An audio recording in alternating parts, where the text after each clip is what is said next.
Well, good morning, good afternoon, good evening to everyone who's joining us online. It is great to be with each of you today. I'm delighted to be welcoming you to this conversational debate, which is presented by the South African Debate Initiative. My name is Dave Gilchrist, based in Sydney, Australia, and I will be moderating today's debate. A reminder of what the debate title is. So our focus today is on, does the Quran advocate predestination or free will? I would also like to just highlight that this is the first of two debates. So there is a second debate planned for 2 weeks' time on a similar title, which is, does the Bible advocate predestination or free will?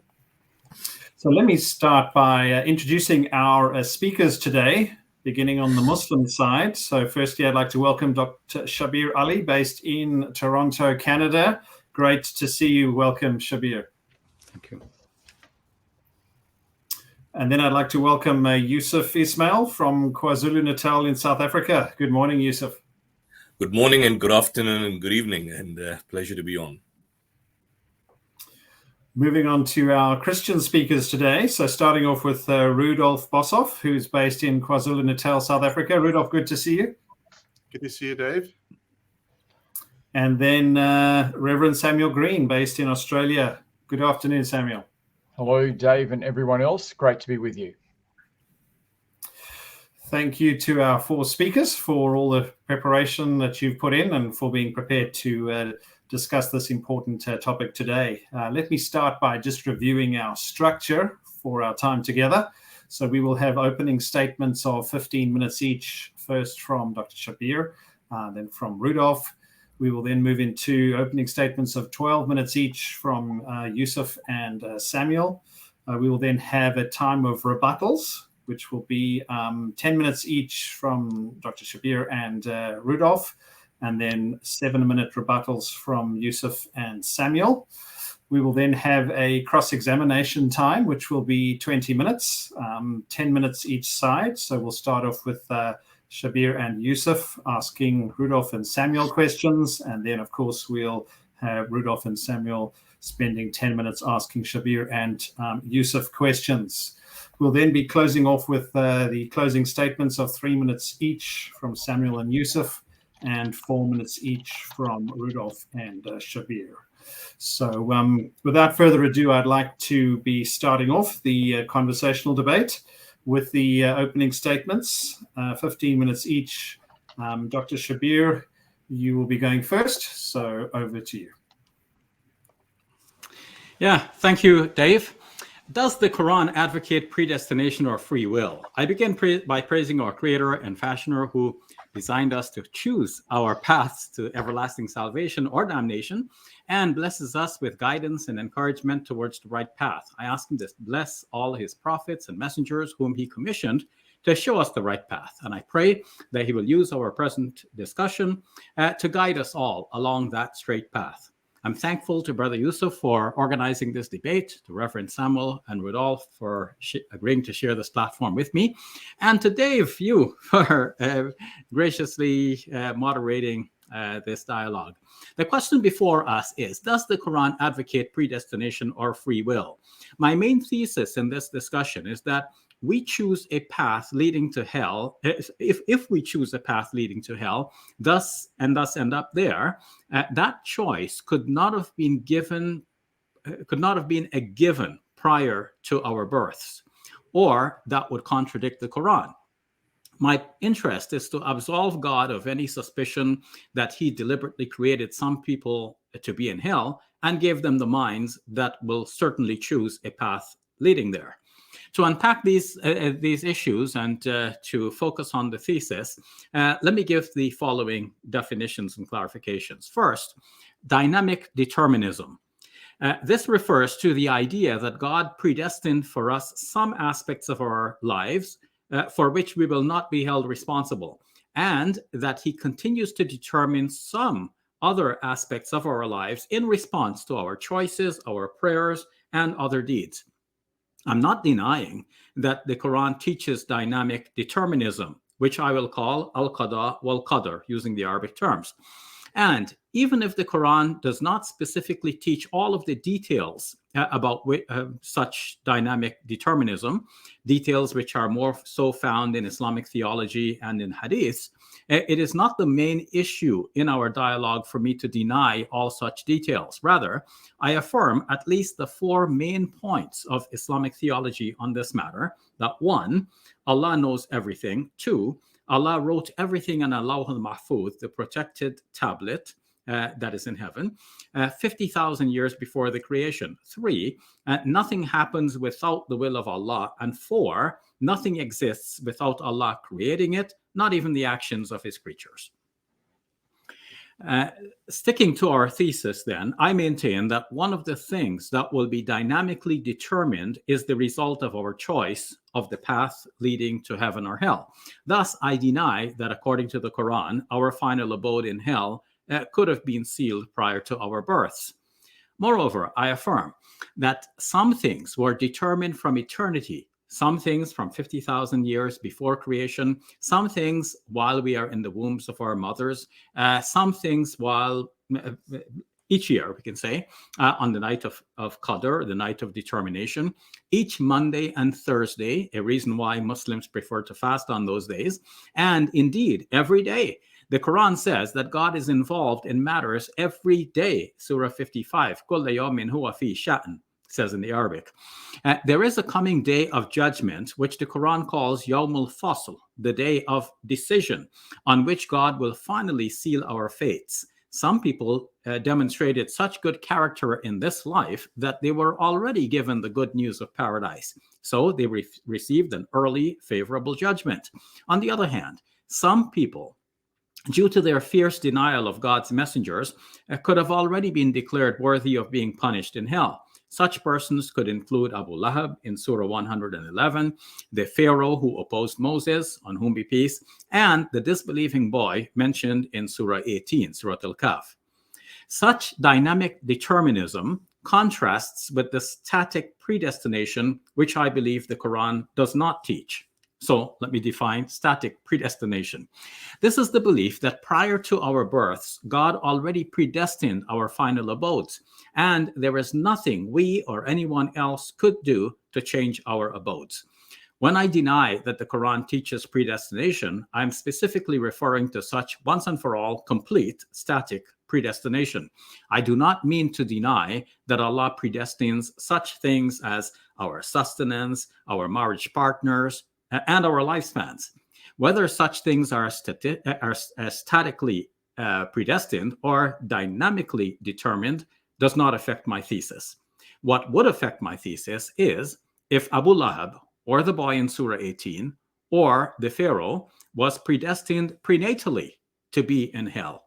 For then, the wisdom of God in creating and then punishing them will not be evident.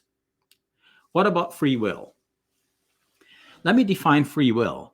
Everyone agrees that humans do not have complete free will. For example, everyone knows that we do not choose our parents.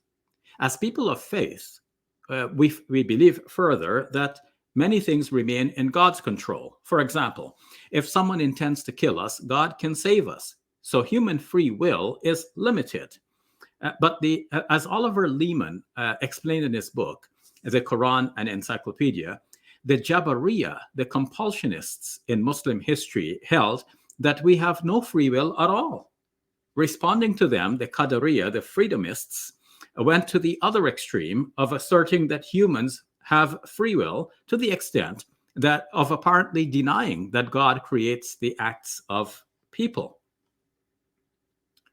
I would say that when we choose a course of action, God makes that a reality for us. Thus, we do not create anything of our own, for there can be only one creator. But we do everything by his will and permission. We choose, he creates. In sum, the free will that I affirm is limited and dependent on God rendering into reality what we choose.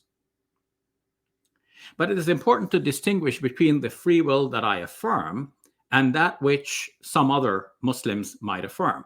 The free will that I affirm is one with which we choose between choices which we can really make, such that if we chose one thing, we could have genuinely, not merely apparently, chosen its alternative.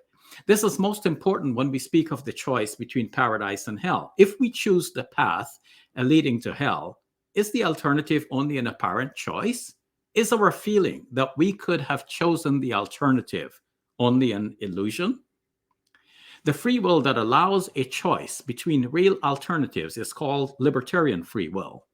The other is called compatibilist free will. So I affirm the libertarian and deny the compatibilist free will. So for that seems to be an illusion, but let's define it further. The compatibilist free will.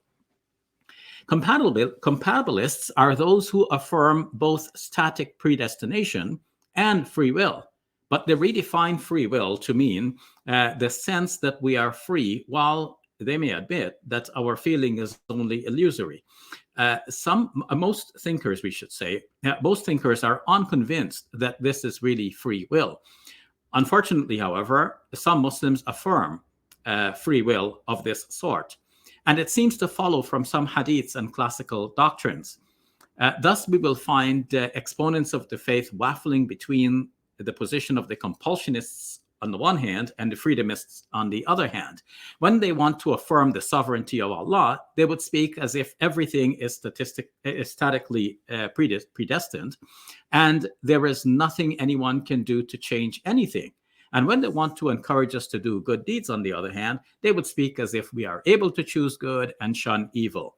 When pressed about the free will that they say we have, they may say, well, think about the difference between the person jumping off a cliff and a person being pushed off the cliff. The person who jumps off the cliff to his own death has exercised free will. The other person was pushed against his will. But when we ask such expositors if it was unchangeably written that even the former, that the one who apparently jumped with his own free will, whether it was written for him unchangeably so that he would jump on that occasion, then they would answer in the affirmative. So the question remains, was that person truly free to choose not to jump off the cliff? To me, such questionable compatibilist free will is not what the Quran endorses. Rather, the Quran advocates genuine free will, which philosophers today call libertarian free will, the real possibility to have chosen an alternative to what was actually chosen. So now we come to the written tablet, this writing. Is it an unchangeable writing? The written tablet is referred to as Al-Lawh al-Mahfuz, the protected tablet. And according to the Quran itself, the Quran is in a protected tablet, according to the 86th chapter of the Quran. The Quran also mentions that everything is accounted for in an imam. That's in the 36th chapter of the Quran. Commentators take this to mean the same protected tablet. This belief, however, does not contradict my thesis. To contradict my thesis, we would need to find a Quranic verse asserting that in the protected tablet, specific individuals are consigned to hell, but no such verse exists. Moreover, although a hadith says that the pen has been lifted and the pages dried, nowadays we know of erasable ink. In any case, we know that it is within the power of God to change what he wrote, if that is his will.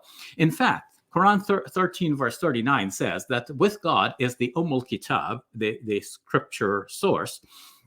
He erases what he wills and confirms what he wills. This seems to indicate that whatever is written is changeable, though by none other than God. So it is chronically unnecessary for Muslims to think that what is written for us is unchangeable. Moreover, as mentioned, the scripture source was inscribed 50,000 years prior to creation. And yet annually and daily, God is writing things for or against us. These later writings could be details to fill in the blanks, which God deliberately left in the original writing to preserve our freedom, or material that serves to replace portions which God erases from the earlier writings.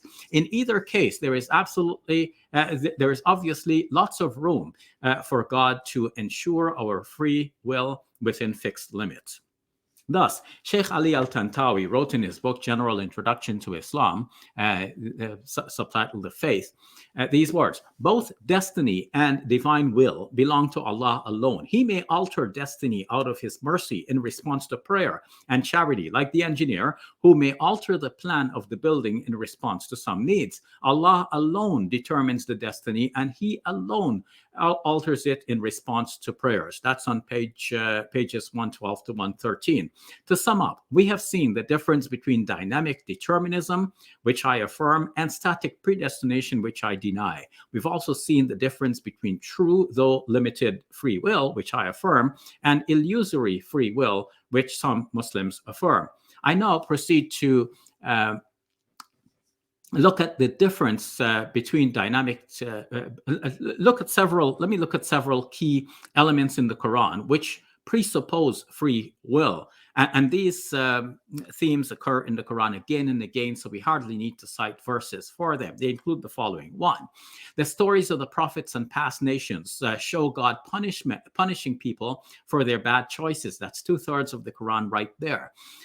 2, the Quran is constantly calling on people to follow the right guidance. 3, the Quran is constantly calling on us to use our intellect. 4, the Quran is enjoining on us to pray for guidance. 5, the Quran is warning us about punishment in the hereafter. 6, the Quran is telling us again and again that this life is a test. All of this presuppose free will, and they presuppose that we are not statically predestined. If God has predestined specific persons for heaven and the rest of the people for hell, most of the Quran would make no sense. This led the scholar Fazl Rahman to write, to hold that the Quran believes in an absolute determinism of human behavior, denying free choice on man's part, is not only to deny almost the entire content of the Quran, but to undercut its very basis. The Quran, by its own claim, is an invitation to man to come to the right path. It's Hudal lin-nas. That's in Major Themes of the Quran, page number 20. So the Quran as a whole asserts human free will in so many ways, and this must be taken to mean true free will. On the other hand, those who profess static predestination can cite only a few verses here and there. Moreover, the verses they cite can be understood in line with dynamic determinism, which preserves true free will. So there is no need to interpret them in line with static predestination, which not only denies free will, but also indirectly denies the entire Quran. To understand some of the verses cited by static predestinationists, we need to keep in mind the confluence of human and divine action. Some verses of the Quran are often misunderstood in this way. Let's take, for example, the verse 4 of verse 115, which says that when one chooses misguidance, God turns him to the path that they choose. This shows a confluence of divine and human action. So verses that speak of God misleading people should not be understood as God deliberately misleading a good person, but that the person is choosing misguidance and God is leading the person along the same path of misguidance. So there's a confluence of divine and human action. So in short, dynamic determinism, yes. Static predestination, no. True free will, yes. Illusory free will, no. And I don't believe that there's any verse of the Quran that contradicts that thesis, but I wait to hear what others would present, and I'll be glad to respond to that. Thank you all very much. Thanks very much, Dr. Shabir. We're going to move on to Rudolph's opening statement of 15 minutes. So over to you, Rudolph. Well, thank you so much. Again, this is such a difficult topic, and both our faith communities have historical trajectories and different perspectives on predestination and some of these ideas that we espouse today. So it's therefore with great sympathy that I will try to further our discussion, keeping in mind that any objection leveled against Islamic understanding of these topics can be used as a double-edged sword, turning it towards some of the perspectives that we find in our own faith traditions. So Dr. Ali already started defining exactly what he believes to be three perspectives. And so from my own vantage point, I will also try to say that I agree that there is basically three different views concerning the different views on predestination and free will. Obviously, there's a lot of nuances when describing both the freedom of man and the place of God in those free decisions. And I agree with Dr. Ali that there's a form of hard determinism that agrees with libertarianism in the incompatibility of the free will of the causal laws, but opposes it in the free will of agents. Hard determinists which believe there's no chance of free will of agents because all agents are governed by determined causal factors. Then there's what is known as a soft determinism or compatibilism. Robert Picirilli, professor of philosophy, writes in this view, determinism and human freedom are compatible. God determines all things and human acts without restraint. And so there are two causes, God, who is sovereign, and man that is free to choose what he wants. And then there's libertarianism. And the Iranian scholar Moshe Araki writes that those who have adopted this theory have rejected determinism. They are interdeterminists and believe that it contradicts human free will, or in other words, incompatibilism. They believe that humans are free from any form of determination and any form of causal necessity.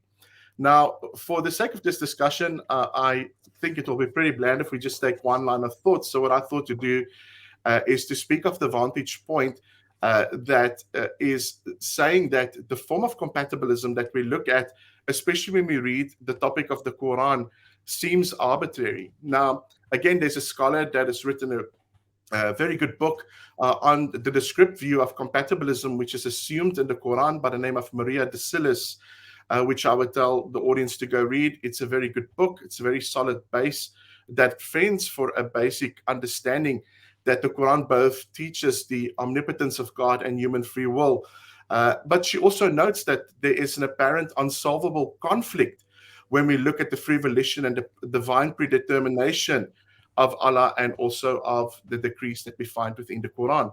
So just for the outline for the audience itself, we can see quite clearly, as Dr. Ali also mentioned, that determinism is seemingly mentioned in the Quran. For instance, in Al-Hasr, that's chapter 59:41, it says, all things have been created and fixed with a fixed decree, which is Qadar.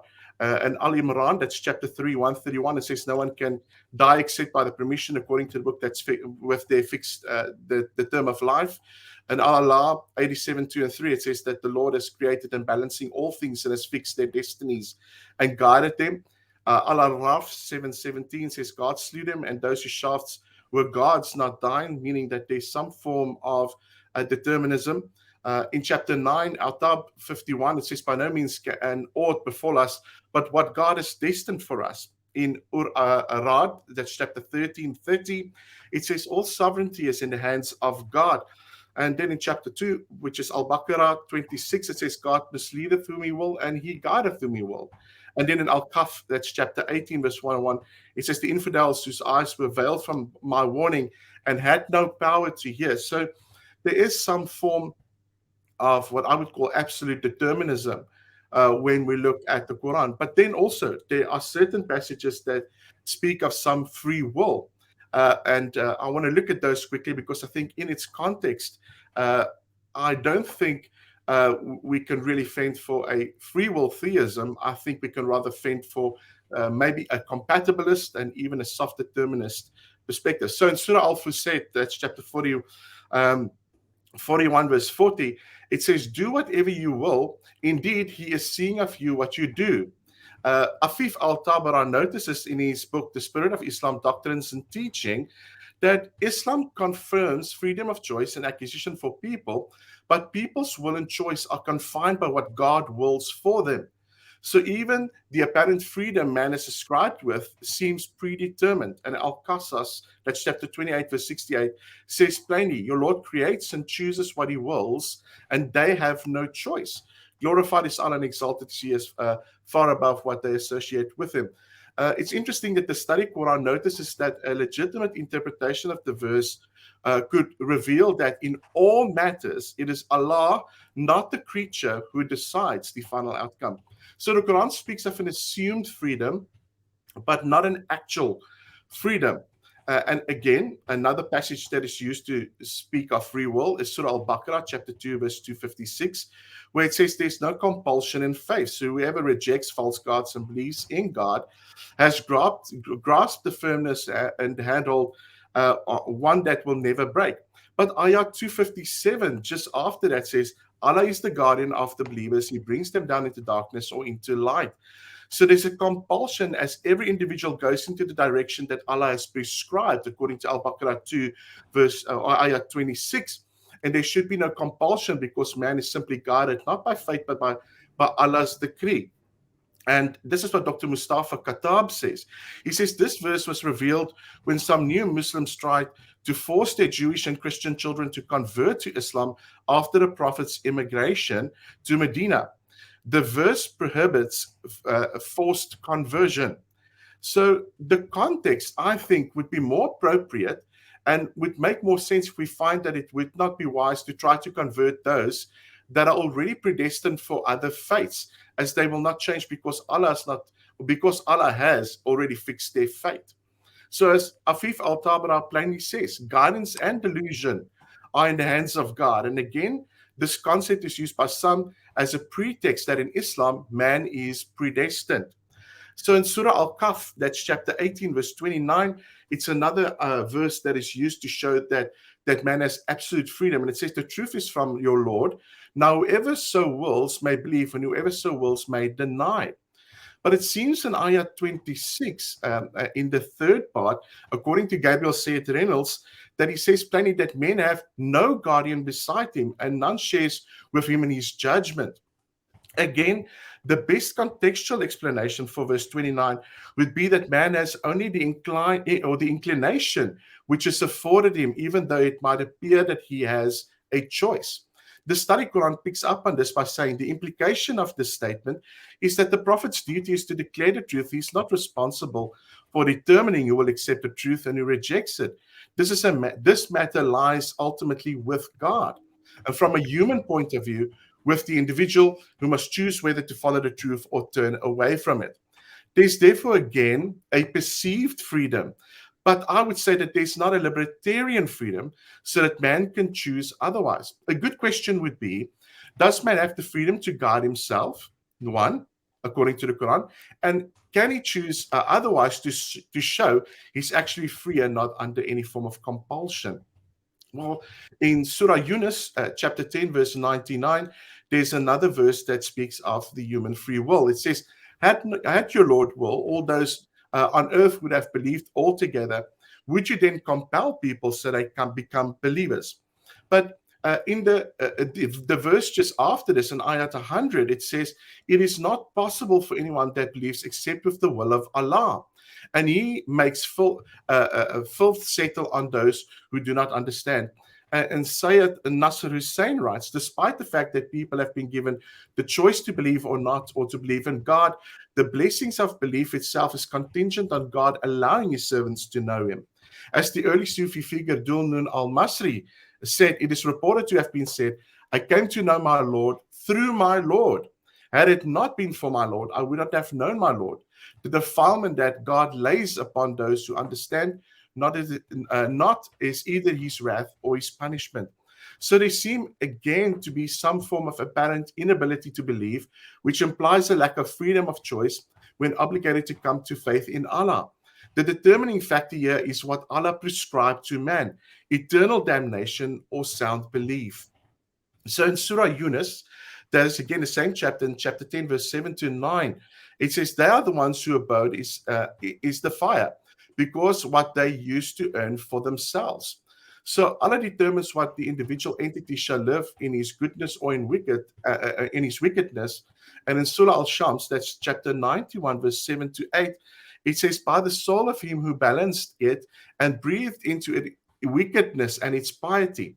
The study Quran mentions one more. The verse indicates that God, though the soul, through the soul, the nature of evil and good, gives a set course for those that they should follow. So the question is, if man can really act and do that which is allotted to him to live, or if he follows the predetermined decree of Allah. Another verse that speaks of the assumed freedom of man is Surah Al-Ra'd. That's chapter 13, verse 11, where it says, Allah will not change the condition of people until they change what's in themselves. And when Allah intends for people ill, there is no repelling it. All of the verses and the context thereafter from ayah 12 to 17 then seems to make it abundantly clear that Allah is the determiner, Ikaru, the irresistible. So in this verse, it seems to speak of the condition of people's lives, not the free agency of their will, but the tension between what they are commanded to do to evoke Allah's blessing. But in no way does it undermine what Allah sets out to do.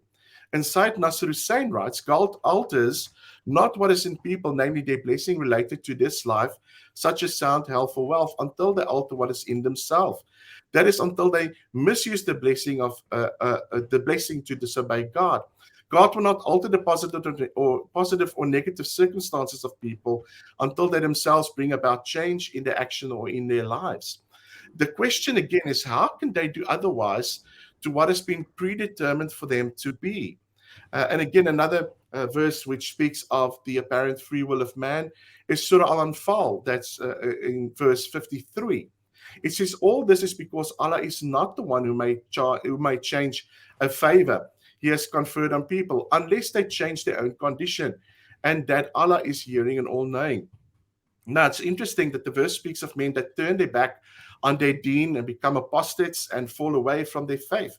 But again, as Afif al-Tabara notices, guidance and delusion are in the hands of God, ultimately. And this, again, is used by some people as a pretext for Islam to show that it teaches predestination. And then he says the following, as in illustrated by the address to Muhammad, thou wilt not be able to guide everyone thou loveth, but God guideth to those to whom he wills. Now, it's interesting that in Tafsir Ibn Kathir, it says of this verse that I've just read before, it was recorded in the two surahs that in this ayat was revealed concerning Abu Talib, the paternal uncle of the Messenger of Allah. He used to protect the Prophet and support him and stand by him. He loved the Prophet dearly, but this love was a natural love, a kinship. But when he was on his deathbed, the Messenger of Allah called him to faith to enter into Islam. But listen to this. But the decree overtook him and he remained a follower of disbelief. And Allah is the complete wisdom. So in these passages, it is purported that Abu Talib was predestined, and the decree of Allah, not his will, determined his final outcome.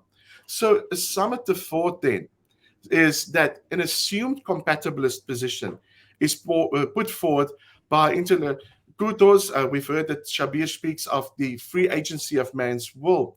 But if you look at the understanding of the Quran and human free will and Allah's sovereignty, you can see that there is actually a position that I would say that seems closer to soft determinism. In other words, Muslim compatibilists would hold that A, all of man's actions, including his choices, are causally determined by antecedent events and or states of affairs, and B, human beings are free in the moral significant sense with respect to at least some of their actions and choices. And from what I could call an assumed compatibilist view, I would say that the evidence reveals that A and B are incompatible in the reading of the context of the Quran.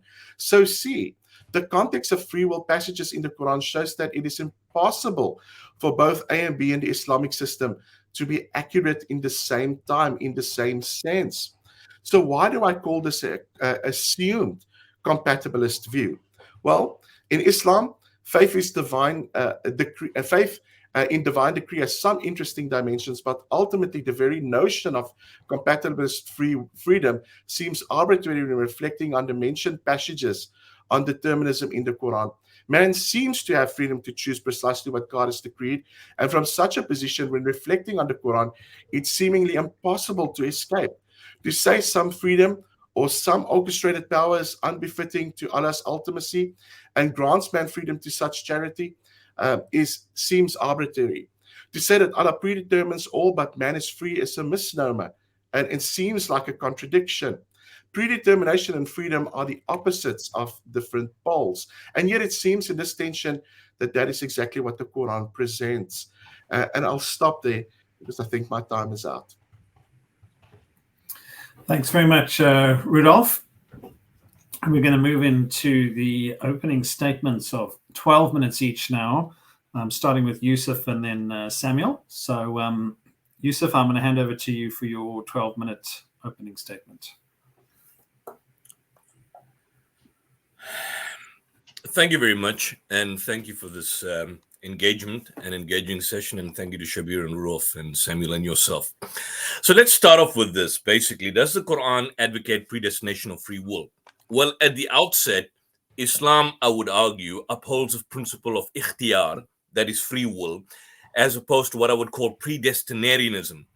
Now, I bring into account Mufti Muhammad Abdu of Egypt. He was a scholar in the 19th, 20th century. He argued for the freedom of will as a necessity for the concept of responsibility, which in turn is a basis of religious obligations. That's taklif. And Islam for him is a negation of fatalism and the affirmation of free will. He also argues that there are about 46 verses of the Quran, and I think Rudolph alluded to some of them, which explicitly maintains free will, and the Prophet and his companions also testify in inverted commas to the kind of unshakable faith in the freedom of actions. You have the Indian scholar Said Ahmad Khan. He argued that man is free to employ all his natural endowments, but within the limits set by nature. Taklif, which is the kind of religious obligations, become meaningful only when the faculty of free choice given by God to man is acknowledged. And that's seen as a kind of a broad and ethical sense of the need to do social good, and not in the narrow sense of being ritualistic. There are two other scholars that I bring to note that have basically put forth what they view as a Quranic position. One is the poet-philosopher Iqbal from the subcontinent, and the other is the Iranian scholar Ali Shariati. Basically, Iqbal is clear in his denial of what we would call static predestination. Iqbal does not believe that taqdeer entails a kind of a static, fixated predestination. He rejects the idea of the divine determination of human action. For him, destiny is something like an inward-reaching thing. Each creature is endowed with a kind of a fixed potential where you're free to realize or not. And so man's creative capacity is evidence of his freedom, as opposed to kind of mechanism. Ali Shariati, on the other hand, basically states that a true human being can only liberate, a true person can only be a true human being only if he can liberate himself from deterministic conditions. So let's look at the term then, qadar and taqdeer. According to the linguist Raghib al-Isfahani, he argues that even the term qadar, doesn't mean predestination. The term qadar, on the other hand, it's a term that can be used to emphasize the orthodox understanding of God's sovereignty, like judgment or decision. But it's never meant or understood from a linguistic point of view as predestination or fatalism. Those who attribute it, as such, they do it on the basis of interpretation. Also, in terms of what Dr. Shabir mentioned, qada wa qadar, this has no understanding of static predestination or even fatalism, particularly in relation to that. And so denying free will from the Quranic point of view goes contrary to the idea of reward and punishment according to the justice of God. If we believe that God cannot do evil, period, then by attributing all human actions to God, we're also saying that God is responsible for our evil doings. So that cannot be so. So when we talk about the taqdeer or God's taqdeer of doing things, well, that's basically in two ways. One is the way of granting qudra, power, by making a particular measure. And so the example is given, for example, when you look at the taqdeer of a date stone, out of which, the palm, it grows into a date palm, not an apple or an olive tree, or a pawpaw seed grows into a pawpaw, not into an apple. And similarly, human beings, when there's conception, that grows into a human being, not like a monster. That's what basic taqdeer means. So you look at the Quran in Surah 87, verses 1 to 3. سبح اسم ربك الأعلى الذي خلق فسوى والذي قدر فهدى. Glorify the name of thy Lord, the Most High, who creates and he then makes complete, and who makes things according to a measure, qaddara, from taqdeer, then guides them to their goal. If you look at Surah 25, verse 2 in Surah Furqan, وَخَلَقَ كُلَّ شَيْءٍ فَقَدَّرَهُ taqdira, that who created everything then ordained for it a measure, a taqdir, a measure. If you look at Surah 54 verse 49, inna kulla shay'in khalaqnahu biqadar. Surely we have created everything according to a measure. If you look at Surah Yasin, Surah 36, وَالشَّمْسُ تَجْرِي لِمُسْتَقَرٍّ لَهَا ذَلِكَ تَقْدِيرُ الْعَزِيزِ الْعَلِيمِ. That the sun runs its course according to a time appointed for it. That is the law, the taqdeer of the mighty, the knowing. وَالْقَمَرَ قَدَّرْنَاهُ مَنَازِلَ حَتَّى عَادَ كَالْأُرْجُونِ الْقَدِيمِ. That for the moon we have ordained, we have قَدَّرْنَا for its stages. Surah 41 verse 10, وَقَدَّرَ فِيهَا أَقْوَاتَهَا فِي أَرْبَعَةِ. And he had made the mountains above its surface, and he blessed therein and made qaddara therein food. So this is determined. In Surah 15 verse 21, there's not a thing but with us are the treasures of it, and we do not send it down but in a known measure, a qadar. Surah 23, we send down water from the cloud according to a measure, qadar. Surah 73 verse 20, God has appointed a measure, yuqaddiru, from taqdir. So from this point of view, taqdir, which is wrongly translated as kind of static determination or predestination, in the language of the Quran is actually a universal law of God that operates in the case of nature and so on and so forth. And that's basically the universal law of kind of the ultimate causation. So, for example, Muhammad Abdu, Iqbal, Shariati, Fazlur Rahman, they would argue, and these are some of the major scholars and thinkers of the 20th century, they would argue that the principle of causation in nature, there is a principle of causation in nature in that sense, but within this framework, freedom of will still operates. So let's come to this issue, which is the core issue which we need to be spelled out, is that the taqdeer, in the sense of meaning the absolute decree of good and evil and the creation of good and evil, that is false. That doctrine of predestination of good and evil, that's of later growth. And that seems to have been the result of the clash of Islam with Persian religious thought. And I may argue that it is within the Islamic worldview that this was first debated. And these more in the Islamic worldview than, for example, in Greek philosophy for that particular matter. And so these discussions grew very hot and many-sided issues and so on. And that was all due to the whole notion of the misunderstanding of the nature of good and evil. So the Islamic view is that God created man with certain powers, which he could exercise under certain limitations. And it is the exercise of these powers in one way or another way that produces good or evil. So you have to recognize the point that God is recognized by the Quran as the first and ultimate cause of things. But does this not mean that he is a creator of the deeds of man? He has, of course, created man. He has created the circumstances under which man lives and acts. But still he has endowed upon man with a discretion to choose how to act, which he can exercise under certain limitations. And the faculties and powers are exercised under limitations and in accordance with certain laws. So, for example, in Surah 18, verse 29, in Surah Kaf, which I believe Rudolph quoted, وَقُلِ الْحَقُّ مِنْ رَبِّكُمْ فَمَنْ شَاءَ فَلْيُؤْمِنْ وَمَنْ شَاءَ فَلْيَكْفُرْ. The truth is from your Lord. Whoever pleases accepts it. Whoever doesn't, then reject it. So, he then can exercise his discretion or his will in doing or not doing a thing. He is responsible for his own deeds. It's not that God now decrees that he does such an act, and then God determines that he accepts the truth, and so on and so forth. In the literalistic sense. And so what you find then is that a great deal of misunderstanding exists as to the will of God and relation to the divine will, to the will of man. All the faculties which man has been endowed with have emanated from the divine attributes. The human attributes are imperfect.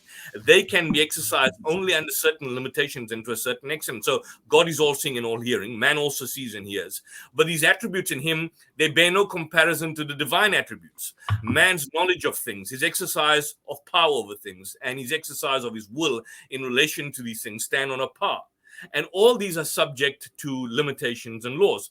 Then there's a further argument that, which I think is probably also the Calvinistic view, that man does an evil deed because God wills it. I remember some years back, James White told me or said, I think Rudolph was present, that there's no such thing as meaningless evil. Even evil is meaningful. Well, that is the argument that was made by the opponents of the prophet to him, the polytheists, in Surah 6. That's a key point. Surah 6, verse 149 to 150, where the polytheists, they say that if God has pleased, if he had willed, in a manner of speaking, then we would not have committed this polytheism. We would not have committed this shirk, nor our fathers, nor would we have been forbidden to ourselves anything. Even so did those before them reject until they tasted the punishment. And the prophet is made to say, have you any knowledge so that you should bring it forth to us? You only follow a conjecture and you only tell lies. Say then, God is a conclusive argument. If he had so willed, he would have guided you all. So if he had willed, he would have guided you all. So the polytheist contention here is that they do everything that is in accordance with the will of God. Meaning, if God willed something else, they would have done it. This is a polytheistic argument. And this is condemned in the Quran as a conjecture and a lie. And against it, there's two arguments given. The first is that previous people were punished when they persisted in evil causes. So if what they did was because God had willed it, he would not have punished them. Secondly, God had never said through any of his prophets, have you any knowledge with you so that you should bring it forth to us? And in the verse that follows, the argument is carried to its conclusion that if he had willed, he would have guided you all. So the conclusion from that is clear, is that if it were the divine will that people should be compelled from the Quranic point of view, and I would argue even from the biblical point of view, that would have been the course of guidance. But men are not compelled to accept it, even in the right way. Like the Rudolph quoted 256, let there be no compulsion in religion, for truth stands are distinct from falsehood. So people have this idea and belief to exercise their discretion in terms of what they believe in. Surah 76, verse 3, Inna hadaynahu sabili imma shakiran wa imma kafura. Surely we have shown him the way. He may accept or reject it. So the ultimate way can be shown by God, guidance, but man has a determination of whether to accept or not. Then in Surah 18:29, truth is from your Lord. So let him who pleases believe and him who pleases disbelieve. So the divine will then is therefore exercised in the raising up of prophets and in the pointing out of the cause of good and evil, and human will is exercised in the choice in terms of what we do and what we do not do. So just in conclusion to this point, and I just want to end on this this particular issue, is that the orthodox position has never been, from a historical point of view, one of absolute, as Dr. Shabir would say, static predestination or predestinarianism, which inevitably leads to a degree of fatalism. That has never been the Quranic point of view, and this has been recognized in history by Islamic scholars and other philosophers as well. Thank you very much, and I think my time is up. Thanks very much, Yusuf. We're going to move on to Samuel. So Samuel will have 12 minutes for his opening statement. So over to you, Samuel, and I will pull up your slides as well. Thank you. Well, I found this to be a very helpful discussion because, as Rudolph mentioned, it's a question that we both have for us. And so today, as we look at this question of does the Quran teach predestination or free will, I'm going to be answering that it teaches both. And I'm going to have 3 points to my presentation. The first is predestination in the Quran, then free will in the Quran, and predestination and free will in the same verses. And then I'll be posing a question, which I think make Christianity and Islam different at this point. So let's go to my first point here. Does the Quran advocate predestination? Well, and this is sort of coming in on Shabir's point as well, but in one sense, I want to say, yes, it absolutely has predestination at a universal level. And that may not be what we've really been discussing here, but at the universal level, I think we'd all want to say that the God of the Quran has a plan for this world. He's made everything. There's a time for life on earth. There is a time for Judgment Day. And then there is a time for reward or for paradise. And so I assume that is his predetermined plan before creation. We'll have a look at some verses which I think back this idea up, although I do want to explore 1339 that Shabir brought up as well. So in one sense, I want to say when I look at it globally and universally, there is this plan that the Quran talks about. It talks about a future that God is taking us to, and that I assume is predetermined. He's got this plan that he's taking us to. So I've just got some verses to help us here.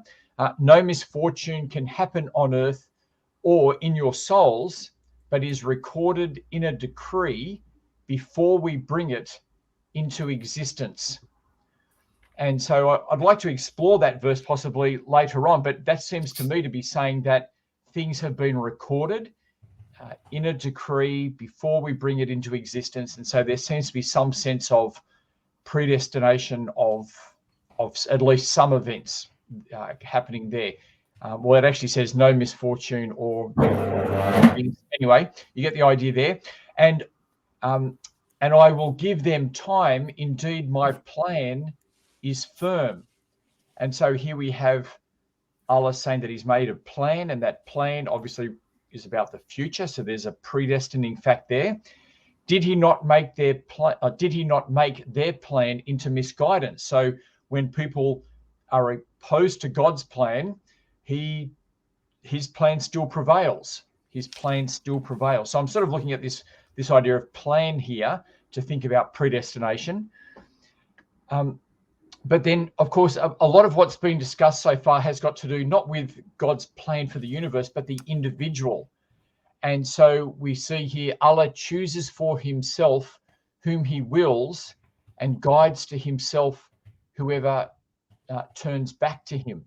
And so that seems to be, again, the question is, when did he decide to do it? But it's certainly what you've got here is that it seems to be that Allah is the initiator of people turning back to him. And we did not send any messenger except speaking in the language of his people to state clearly to them. And Allah sends astray whom he wills and guides whom he wills. And he is the exalted in might, the wise. And so again, the idea there that it's at God's initiative. Now, whether or not God has planned this from before creation, that's a different question, but we've certainly got God's plan working out in an individual, and it's him who opens up their hearts. This is an interesting one, and I'd like to look at this in the cross-examination. But from the translations I could see, it said, and you do not will except that Allah wills, Lord of the worlds. And so that seemed to be quite a strong one, where it was very specific about Allah willing, that we will what Allah has willed for us to will. Whoever Allah guides, he is the rightly guided, and whoever he sends astray, it is those who are the losers. So again, it seems to be the initiative comes from God. Again, it's not talking about before creation, but it's certainly before that person responds. And so that depends on how we want to understand predestining there. And if Allah had willed, he could have made you of one religion, but he causes to stray whom he wills and guides whom he wills, and you are surely to be questioned about what you used to do. And so we've again got the idea of the initiation, the initiative coming from God in that verse, although it's got human responsibility at the end. And that's what I want to move on to now. Does the Quran advocate free will? I'd want to say yes, it does, in a sense. Although I want to come to what Rudolph was saying as well, that it seems to be a free will under God's initiation. And so this is the question we have. So it seems to me that the Quran says, yes, we are called upon to make a response for which we are responsible. And so if we understand free will as being, you make a decision for which you're responsible, then yes, it does have free will. And so some verses on that. It is he who accepts repentance from his servants and pardon misdeeds. He knows what you do. So there is an accepting of repentance. And then, and follow the best of what was revealed to you from your Lord before the punishment comes upon you suddenly while you do not perceive. Lest a soul should say, oh, how great is my regret that what I neglected in regard to Allah, and that I was among the mockers. Or lest it say, if only Allah had guided me. So this is the idea. If only Allah had guided me, I would have been among the righteous. And Allah will save those who feared him by their attainment. No evil will touch them, nor will they grieve. And so we've got people there saying, oh, if Allah would have just guided me, but then it ends up by saying Allah's going to save those who feared him by their own attainment. And so that seems to be the free will aspect there. And so what I've tried to do is find verses which bring the two together. And I thought this was the best verse that I found, which brought both ideas together. But there may be better ones, because this is a significant theme throughout the Quran. And who is more unjust than one who is reminded of the verses of his Lord, but turns away from them and forgets what his hands have put forth? And then, so who's more unjust? So there's that personal responsibility. You've made a choice, you're accountable for it. That's a statement of a free will. Indeed, we have placed over their hearts coverings, lest they understand it, and in their ears deafness. And if we invite them to guidance, they will never be guided then ever. So that just seems to go from one to the other, of calling upon you to be responsible and respond freely, to then saying Allah's hardened your hearts and you need him to unharden your hearts, and then going back to they won't listen even if you try to guide them. So it seems from when I look at those verses that there is this initiative that needs to come from Allah opening the heart. And this is where I think, and we'll probably explore this more in the next debate, the question I've really got in this, which I don't think has been raised, is what is the condition of the human will or heart? What is our inclination? Because from my understanding in Islamic theology, our inclination is to the good, and then our freedom allows us to choose the evil. So our inclination's to the good, and our freedom allows us to choose the evil. Whereas I would say, well, that's my question. I don't want to go into our topic for next time, but what is the condition of the human heart? I think that plays into this and would need to be discussed. So to conclude, I would argue that both predestination, an understanding of God's initiative and God's plan for the world and God's plan for people, are we going to say that God's changing his plan? That's another question we need to think of. That there is a predestination and a free will. They're both presented in the Quran. However, the Quran does not try to philosophically reveal or explain them. It just states both of them as facts, that humans are responsible for what we do. Allah will hold us responsible. But it's his initiative and it's his plan as well. And those two just go together. They just go together. And that's how Allah's creation is experienced by us. Now, Muslims try to solve these issues, as Christians do, in different ways by trying to have different understandings of how these two truths are compatible with each other. And so we've heard some of those ways put forward here today. But again, for me, the question is, what is the condition of the human will or heart in the Quran? And I'll finish up there.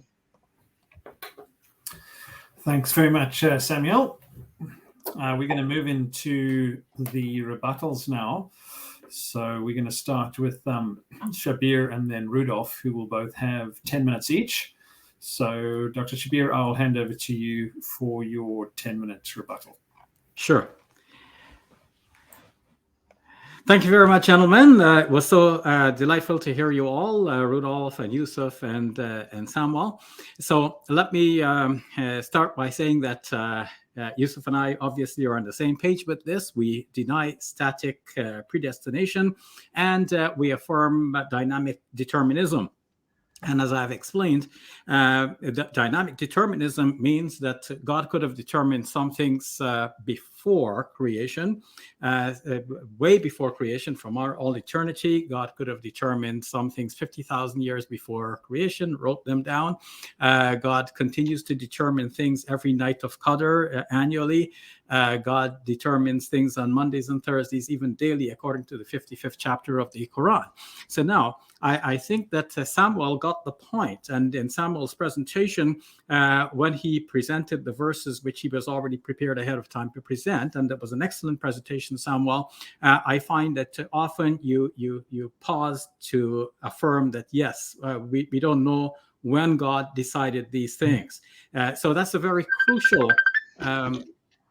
that's a very crucial observation, and that is something we need to build on a little bit more. So the fact that the Quran says that God determined something doesn't mean that this was determined from all eternity. It could have been in response to the actions of the creature. The human being makes a prayer, God responds. The human being follows the guidance, God responds by leading that person further onto guidance. Let me explain this point a little bit more.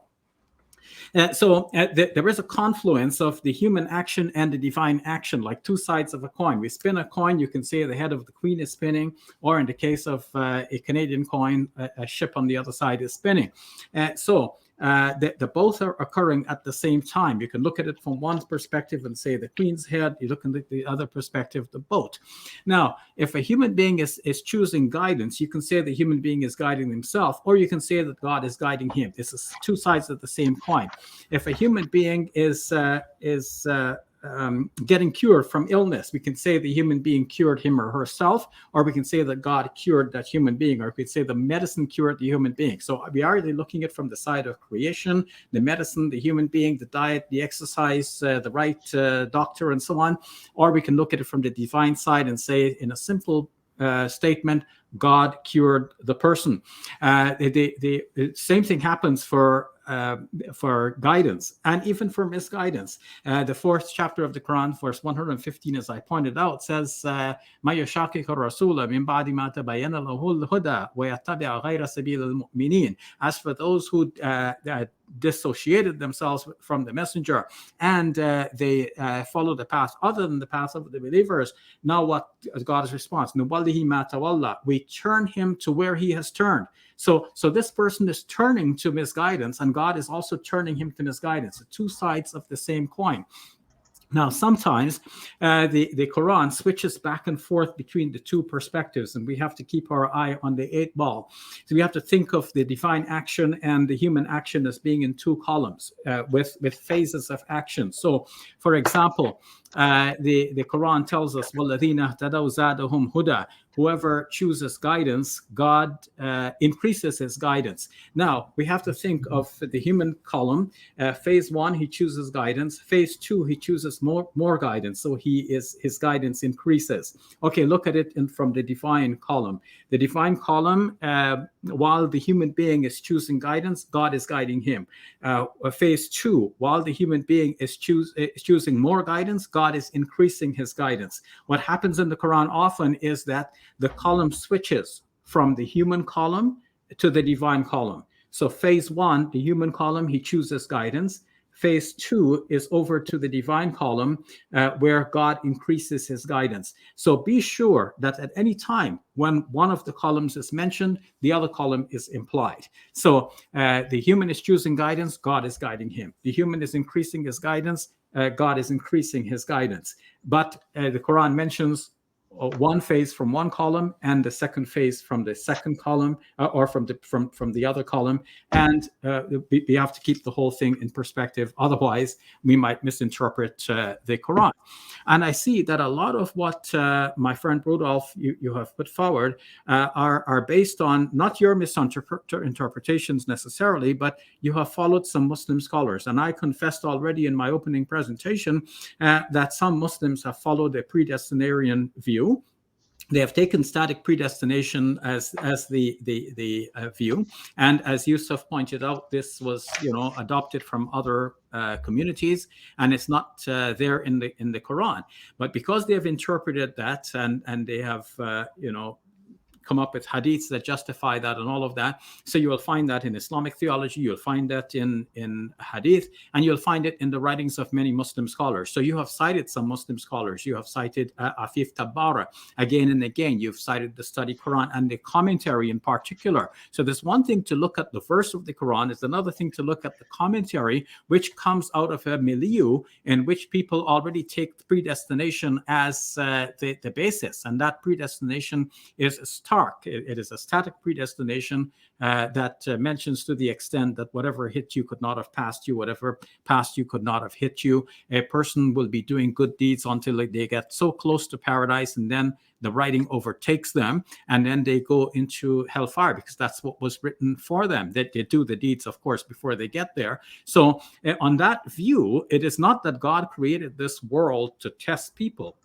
On that view, God created this world almost to generate the proof to condemn people and to vindicate himself for condemning them.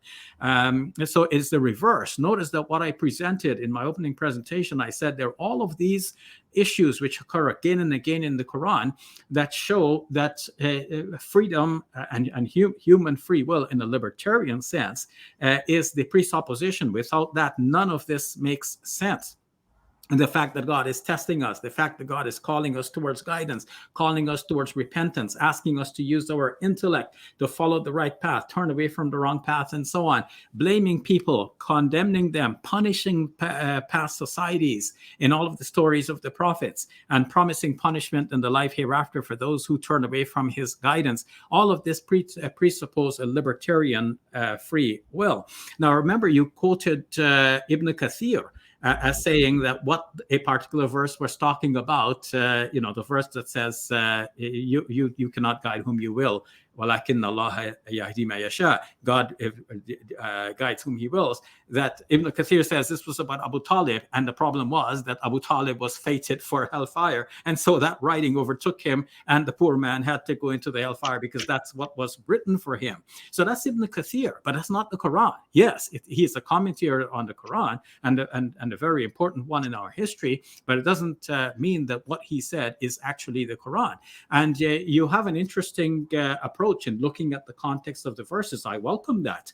But none of the context that you pointed out to the various verses actually show such a reversal that would mean that the actual end of a person, whether that person is going to heaven or hell, is predetermined, and specifically hell. Because if God predetermines a person to go to paradise, I don't think anybody will complain. God creates a creature and puts them directly into heaven. Nobody would bat an eye, would say, thank goodness.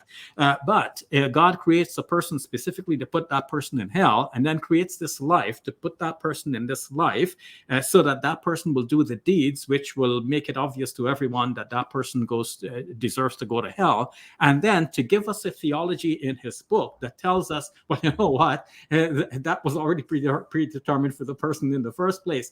That just belies the entire enterprise. It makes no sense from A to Z. And so we must interpret the book of Allah as we would interpret any book, in a way that makes sense of its own overall structure and the message as a whole. So when we look at, for example, the verses that you cited, you said that, okay, if we look at the surrounding verses, this shows that God is misleading people, for example. So we're going from one column to another. God is showing that people are choosing misguidance, and then the divine column, this is where God is misleading them along the path that they chose, which is misguidance. So God, you can say, is misleading them. Doesn't mean that God is taking a person from a good path and deliberately throwing him into misguidance. So there is nothing that I feel that either Rudolph or Samuel have presented to argue against the kind of determinism which I explained, which is dynamic determinism, which could be God deciding things in response to the choices which people are making, either choosing guidance or choosing misguidance or praying and doing deeds. Thank you all very much. I look forward to hearing your further responses. Thanks very much, Dr. Shabir. We're going to move on to your rebuttal, Rudolph, of 10 minutes. So over to you.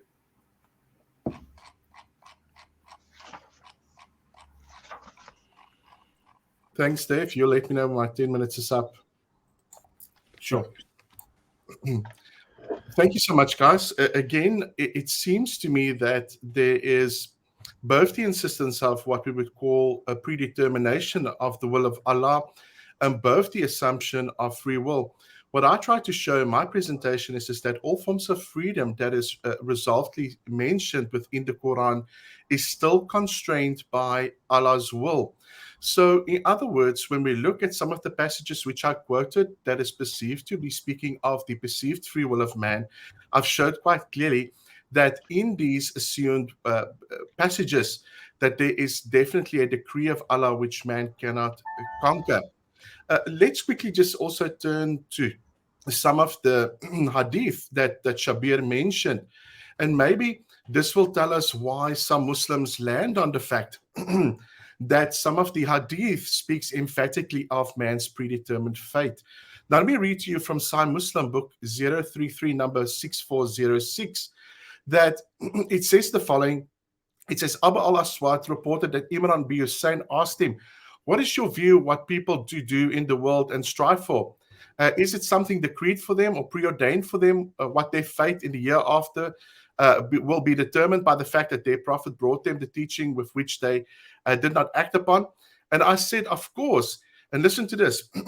It is something which is predetermined for men to and preordained for them. Thereupon he said, of course it happens as it is decreed by the destiny and preordination of them. And this view is confirmed by the verse in the book of Allah, the exalted and the glorious. Consider the souls of him who made it perfect, then breathe into it sin or its piety. So there's other narratives as well, which tells us quite clearly that everything that occurs is ultimately preordained, both good and evil. And Sahih Muslim, book 32 and number 641, it gives the story. It says, Abu Hurairah reported Allah's messenger as saying, a strong belief is better and is more lovable to Allah than a weak believer. And there is good in everyone. But cherish that which gives you the benefit in the year after and seek out from Allah and do not lose your heart. And if anything in the form of trouble comes to you, don't say, if I had not done that, it would not have happened so and so, but say, Allah did that what he ordained to do. And if it opens the gate for the Satan. So again, it seems that, like I said, there's an assumed compatibilist position where man has both freedom and both Allah determines everything. But when we read the resources, we can see quite clearly that it shows quite clearly that man is predetermined in his fate. So let me give you a few other hadith. In Sahih Muslim, in Hadith 1848, it says, two angels visit every fetus in the womb upon completion of the 45 nights and say, O Lord, it is misguided or righteous, asking if the fetus will be misguided or righteous. Then they write the answer. Then they ask, O Lord, is it male or female? Then they write the answer. They also write its deeds, wealth, its means of livelihood, and time of death. Then they roll over the parchment to which nothing is added nor detached afterwards. Another portion in Sahih Muslim 1842, and you can also see Al-Bukhari also speaks of this in Hadith 611.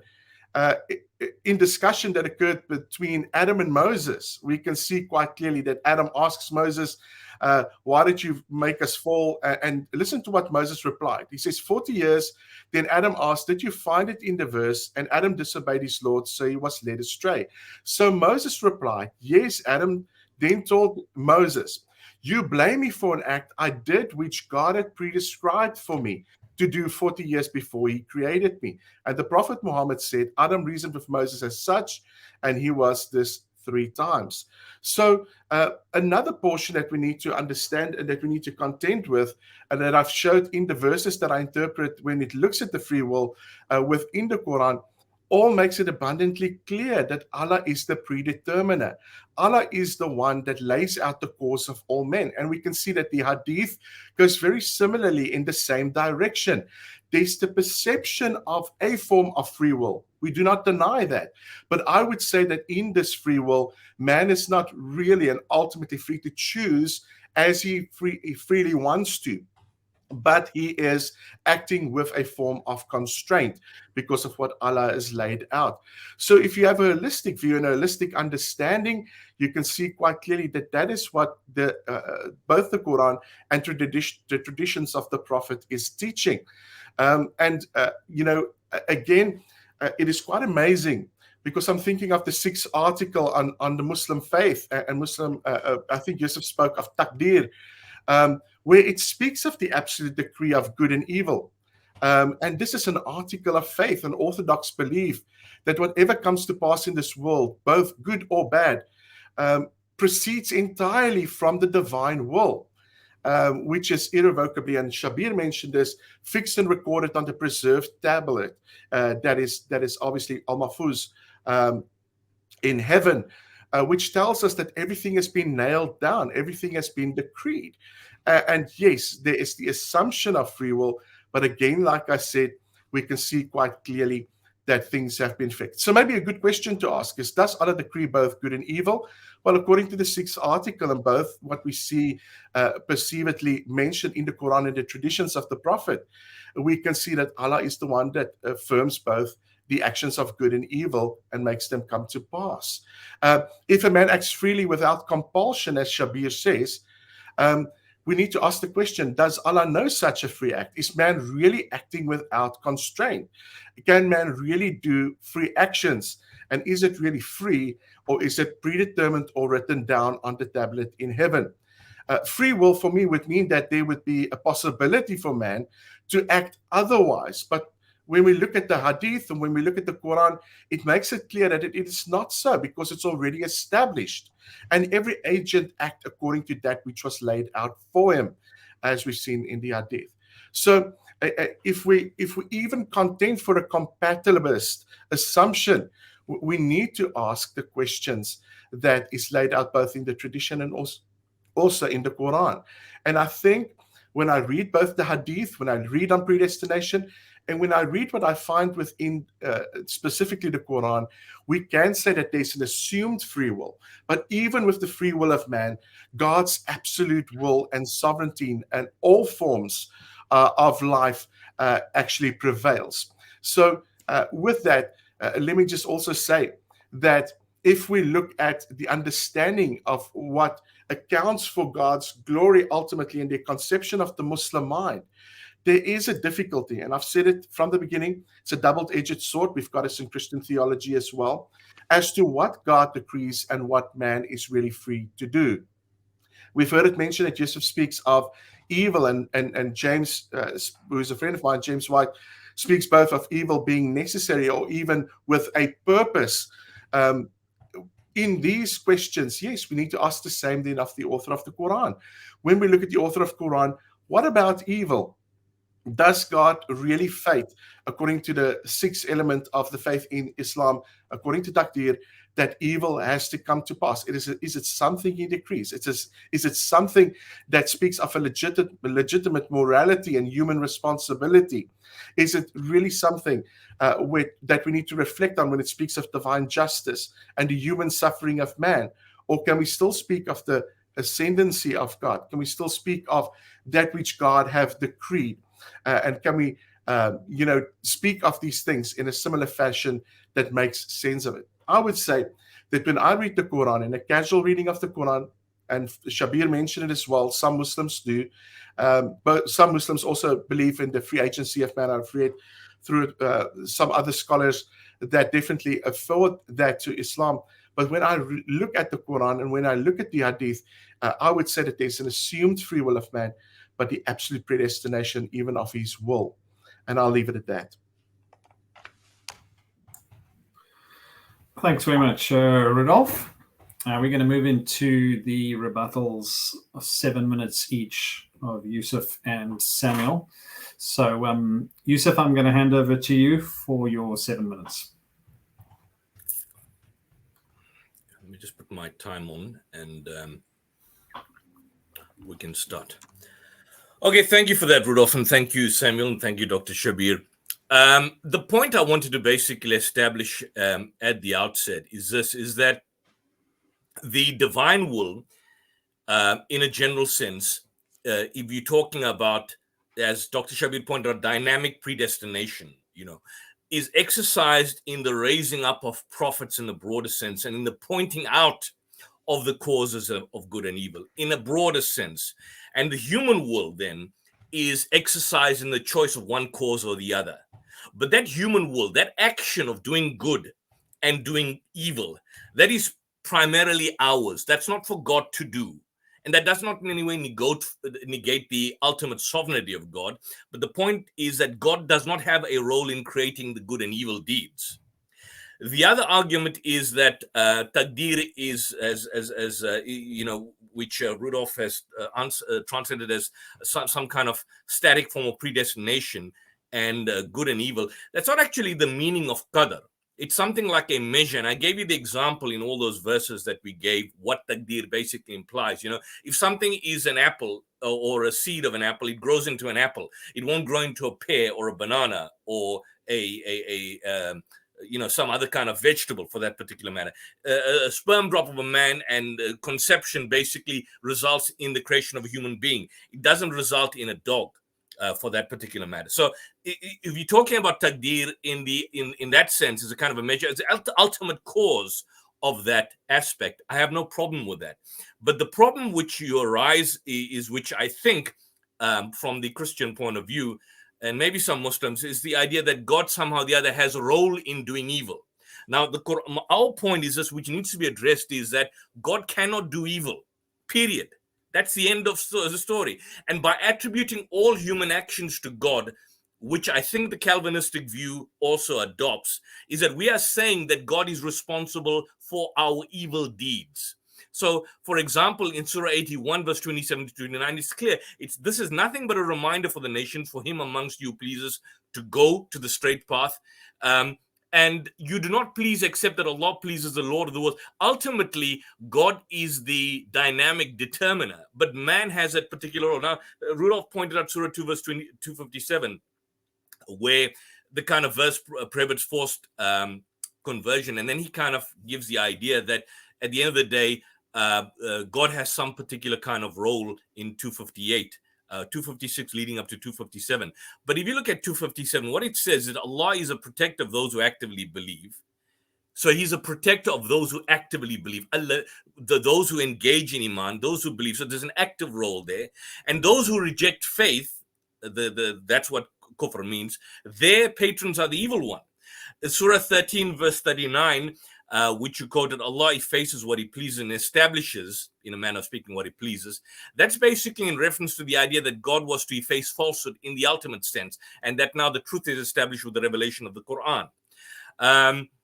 Surah 18, verse 29, where Rudolph points to the idea that this implication is to declare that truth matter lies with God. Yes, and that there's only a perceived freedom. But basically, whilst the truth is from the Lord, the Quran says, let him who pleases accepts the truth, and let him who pleases rejects it. So as man can do, he can exercise his discretion or in a will to do things, he's responsible for his own deeds. Does man have a freedom to guide himself in relation to what he says? If, for example, Rudolph looks at, he gave the quotation, Surah 10, verse 100, that the belief is by Allah's or God's permission. But look at verse 99 that comes just before that, leading up to verse 100. If God had pleased, all those who on earth would have believed. Will you then force men till they are believers? So the point being made is that this is not by any kind of compulsion on the part of God that somehow the other people believe and somehow the other people disbelieve. Samuel also quoted Surah 18, verse 57 about the idea of sealing of the hearts of the disbelievers. But this is a misconception about the idea of sealing of hearts. The misconception is that it is thought that God has created some men with seals on their hearts, whilst others have created with free and open hearts. And the point being made is that there's no trace of any such distinction that can be found in the Quran. All men from the Quranic point of view are created pure. They're created righteous. Surah 30, verse 30, set your face upright upon your religion in the right state, the nature fitra made by God. And according to that verse, all men have been created in pure nature. And the idea that some men are born with the seal of on their hearts is directly opposed to that particular teaching. The Quran does not speak of God setting the seal of on some hearts. Doesn't speak about that. And then some people are sealed and some people are guided. What it says in context is that the seals are set on the hearts of the reprobate. In other words, these are the hardened sinners. They pay no heed to the call of the prophet.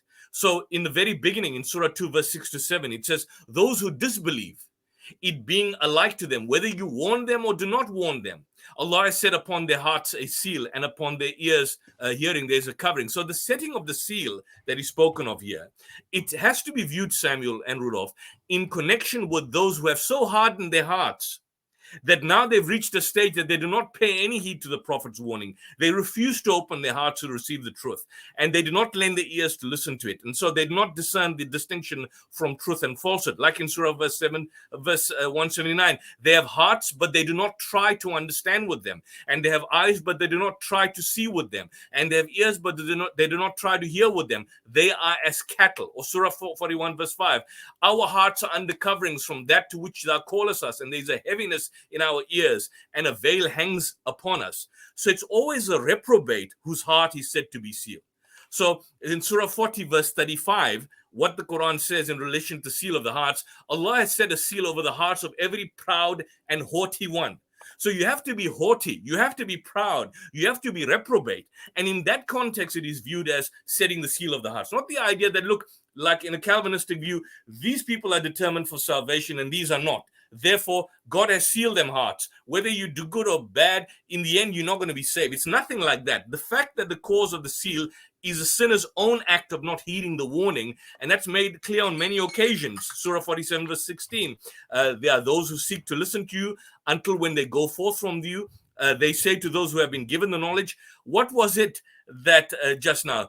They are they upon whose hearts Allah set a seal. So there's an active role on their part before the sealing of their hearts are there. There's other views which Rudolph pointed out about the hadith. We'll go through that in the cross-examination. But the point being made is that qadar does not mean predestination statically. It is the Jabariyah, or the believers that have been viewed as heretical sects in Islam, that later came up with this word Jabr, which could be viewed as static predestination. But that is not the orthodox position, has always been the middle one. Man has a free will, but that will is obviously exercised under certain limitations, and we've never gone against that. Thank you. Thanks very much, Yusuf.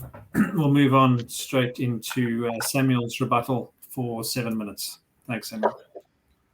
Okay, well, thank you everyone for your presentations.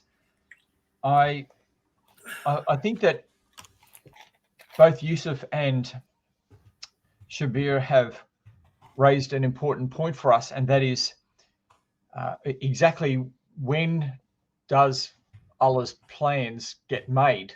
And so as I was reading out the verses that I did, I was careful to say this isn't saying that he did it before creation, and Shabir brought that up in his reply, and that is the case. That it seems to me that the Quran doesn't have this idea of God planning everything out in the world, and I mean, we still wanted to have with this with Shabir's idea of dynamic determinism, that there seems to be some things that are certainly planned out.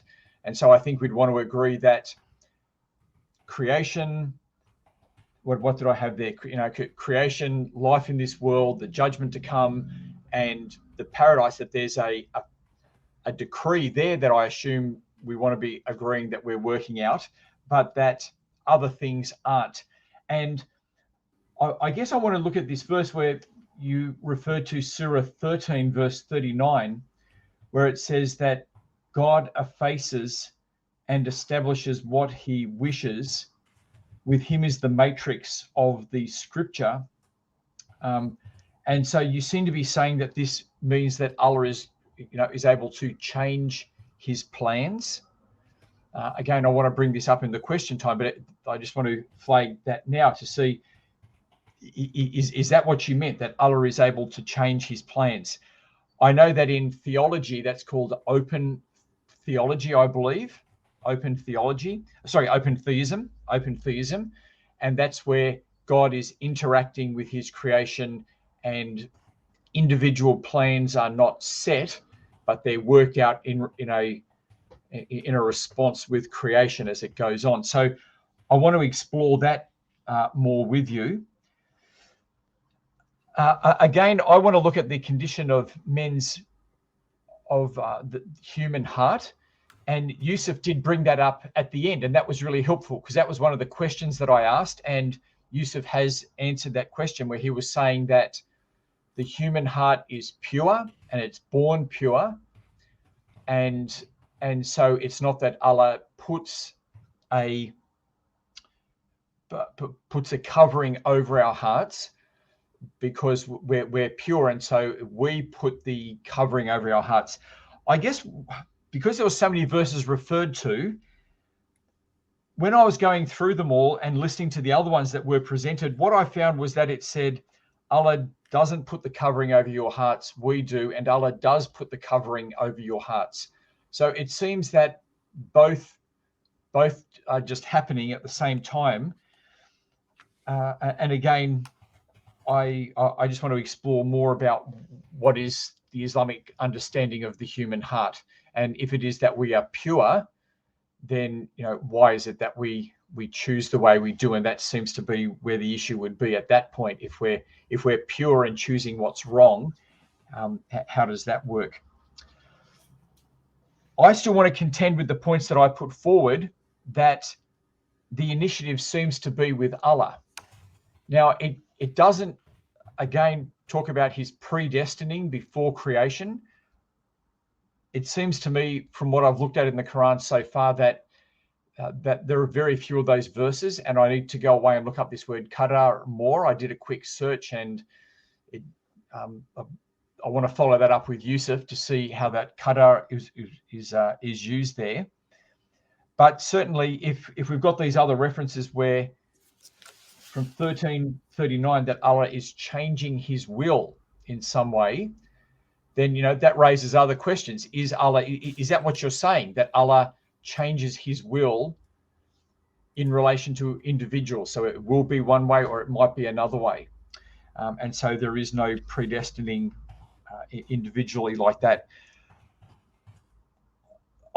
I guess I found a lot of this discussion to be philosophical in nature, and not all of it, but because it seems to me from my reading of the Quran over many years that it just puts forward both of these truths, that Allah is sovereign and chooses what he wills, and humans are responsible for what we do, and it just has those two truths presented together. And there's a certain mystery as to how that works itself out. And so from my theological understanding, I would say this is one of the places where I understand that both are true. And I just accept that both are true.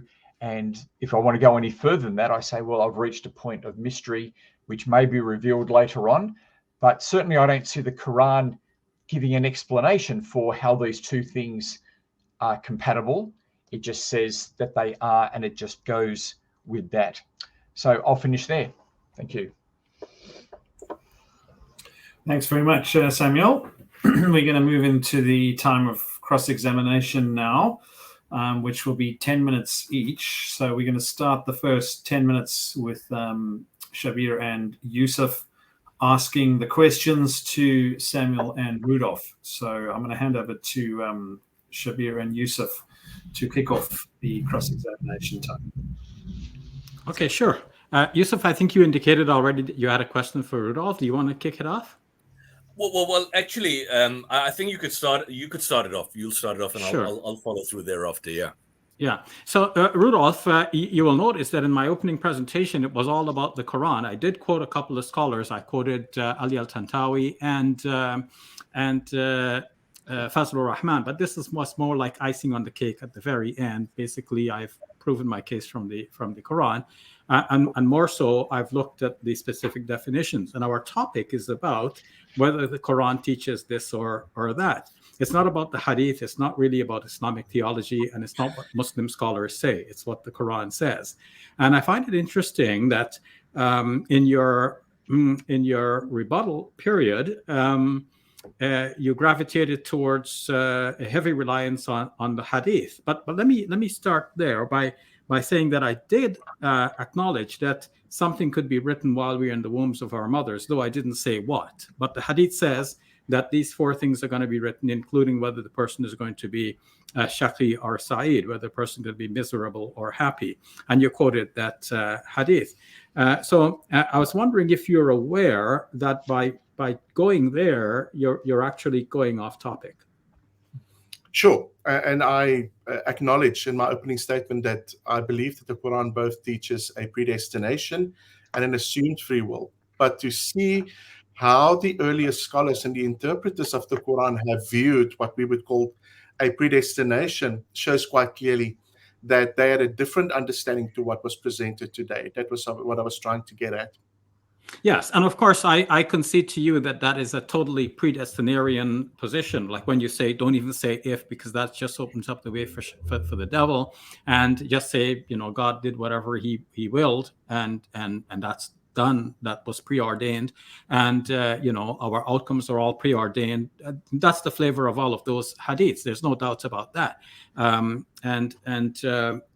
saying that the Quran itself does not have that view, and it seems to me that you could not find a verse of the Quran that, even if you interpret a verse that as going in the same direction, you could not find a verse of the Quran that speaks with such clarity as the hadith does on the problem of predestination. Or did you? I think I've shown quite clearly that there are certain elements within the Quran that shows that there is an absolute determinism that seemingly violates the free agency of man.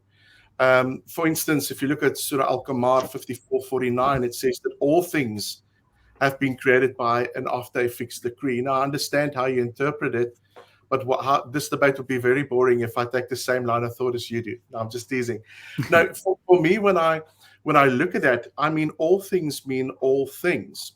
So it seems, again, like I said in my opening statement, that there is this assumption of freedom. And I think Muslims won't have a problem to say that there is the assumption of freedom that we see within the Quran. I've shown the verses on free will of man, and I've tried to give a different interpretation through the deterministic agency of God in view of those scriptures. But what I try to show is that the earliest understanding of the hadith and the predestination of man, and also the understanding and conception of what we see in the Quran, is that Allah is the determiner of all things. And in all matters, it is God who decides, not man. And that's what I try to show when I look at the verses that speaks of the supposed free agency of man. Is there a free agency which is negated and given in the Quran? Absolutely, no denial. I would say, though, that when we look at the understanding of predetermination and compulsion, I think Yusuf spoke of majibur, that is mentioned within the Quran, and the free actions or the power of choice which is afforded to man. I think Yusuf mentioned iksisab. We can see quite clearly that it's always the will and the predetermination of Allah which is sovereign and determinative in all of those instances. The question that we do have, though, is, does Islam teach a compatibilist view? And I've showed quite clearly that Maria Silas actually wrote a book that affirms the very fact, and I would say read the book that ascribes both the free agency of man and the sovereignty of God, no doubt. But I would say that it is an assumed freedom. In other words, when we look at the conception of the Quran and how it lays out how God predetermines everything and decrees everything, how it's written down in the preserved tablet in heaven before man is born, it shows quite clearly that there is a predetermination which we should put first, not second. We cannot put the freedom of man above the will of Allah. We need to put the will of Allah and the sovereignty of Allah above the freedom of man. That is what I get your answer. So you cited Surah 54, and the verse reads, "Inna kulla shay'in khalaqnahu biqadr." Everything we have created by qadr. And the word there is qadr. Yusuf has gone to great lengths to explain the meaning of the word qadr. So what about the meaning of what Yusuf has explained is wrong in your judgment?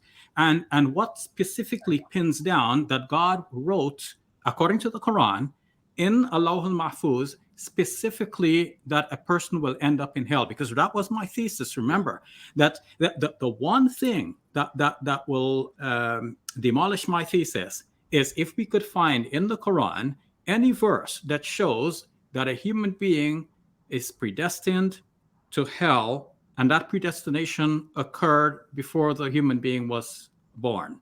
Did you find any such verse? Well, I would say that obviously when you read the Quran, you can see quite clearly that, and I've mentioned Allah, that's chapter 87, 2 and 3, that the Lord have created and balanced all things and have fixed their destinies and guided them. All things means all things.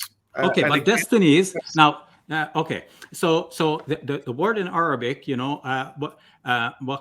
سبح اسم ربك الأعلى الذي خلق فسوى والذي قدر فهدى.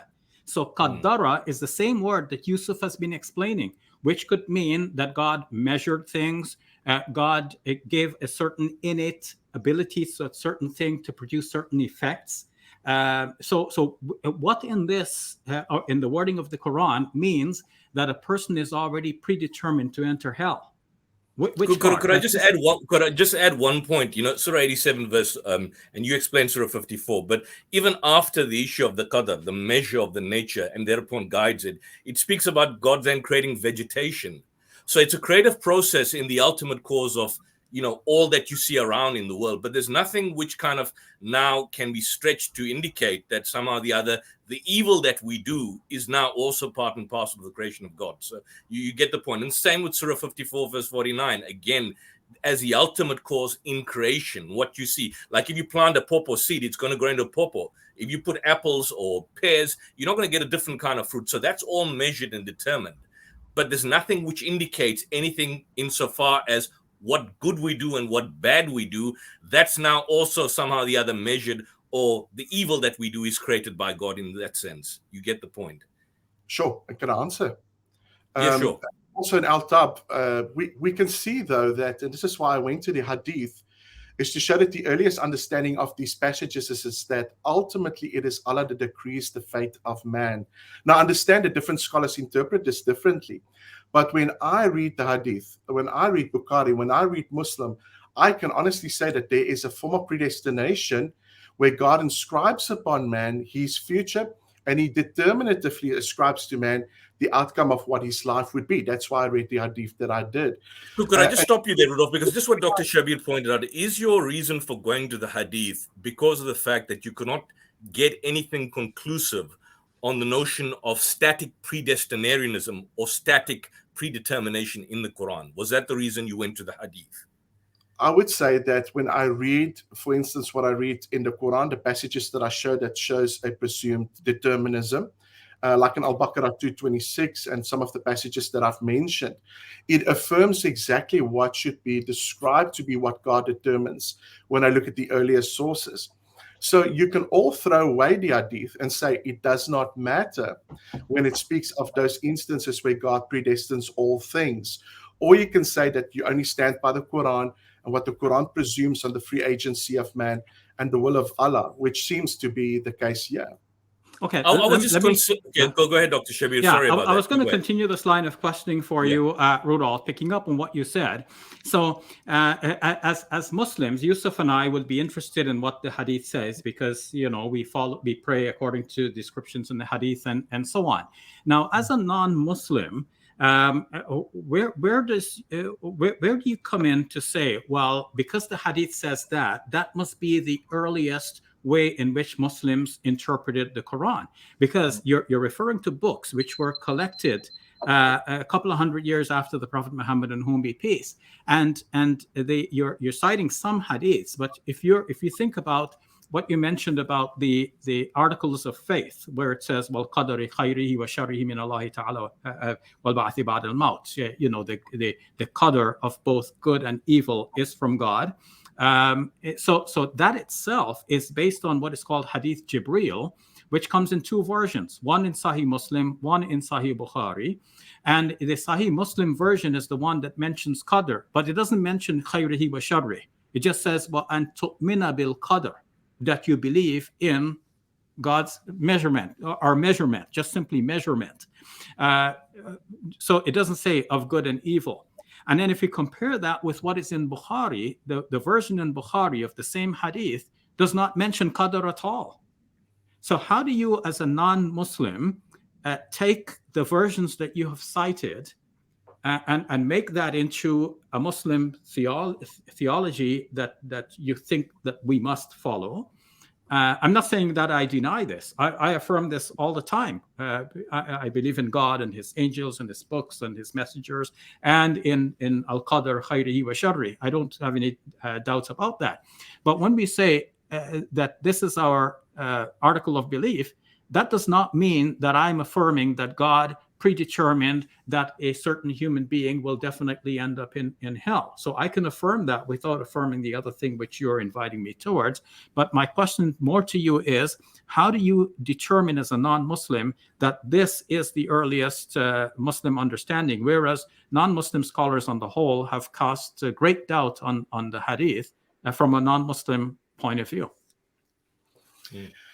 Well, that is very interesting, and I'll say that there's definitely different interpretations. I mean, if you look at Sayyid Nasr Hussain in his writings, he definitely, Muhammad Khalifa, all of these guys believe in what would be called a compatibilist view of the freedom of man and the determining factors of Allah. But if you read at other scholars as well, which obviously report on these concepts, there are certain individuals that speaks quite clearly and quite seemingly in the direction where Allah fates everything, and Allah determines everything. And there's even, and some scholars speaks of the phases of taqdeer, which is fate, and what is predetermined and what is sent down in the 5 stages. So there are scholars that is to and against what is written. I would say, though, that when I read my understanding of what is laid out, I can see quite clearly that as far as I can see and assume, the Quran explicitly makes it known that Allah is the one that decrees all things. And when we read passages of clarification that is found, for instance, in the Hadith, is that the earliest theology? I'm glad you said that the Hadith is further or farly removed from the first conception of the Islamic faith. But that is determinatively what informs the faith of Muslims authoritatively. And therefore, when you can't just negate these passages, we can't just say, I pick this one, I leave that one. We need to look at all of it, and we need to say, this is our assumed understanding of both predestination and the free will of man.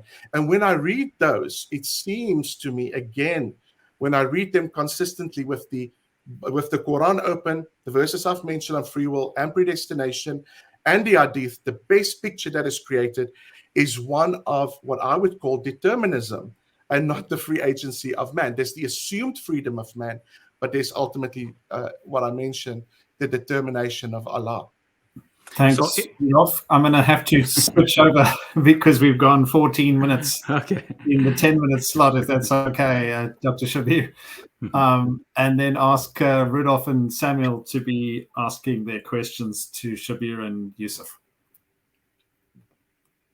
Samuel didn't speak, so I'll let him go first. Samuel, you're on mute.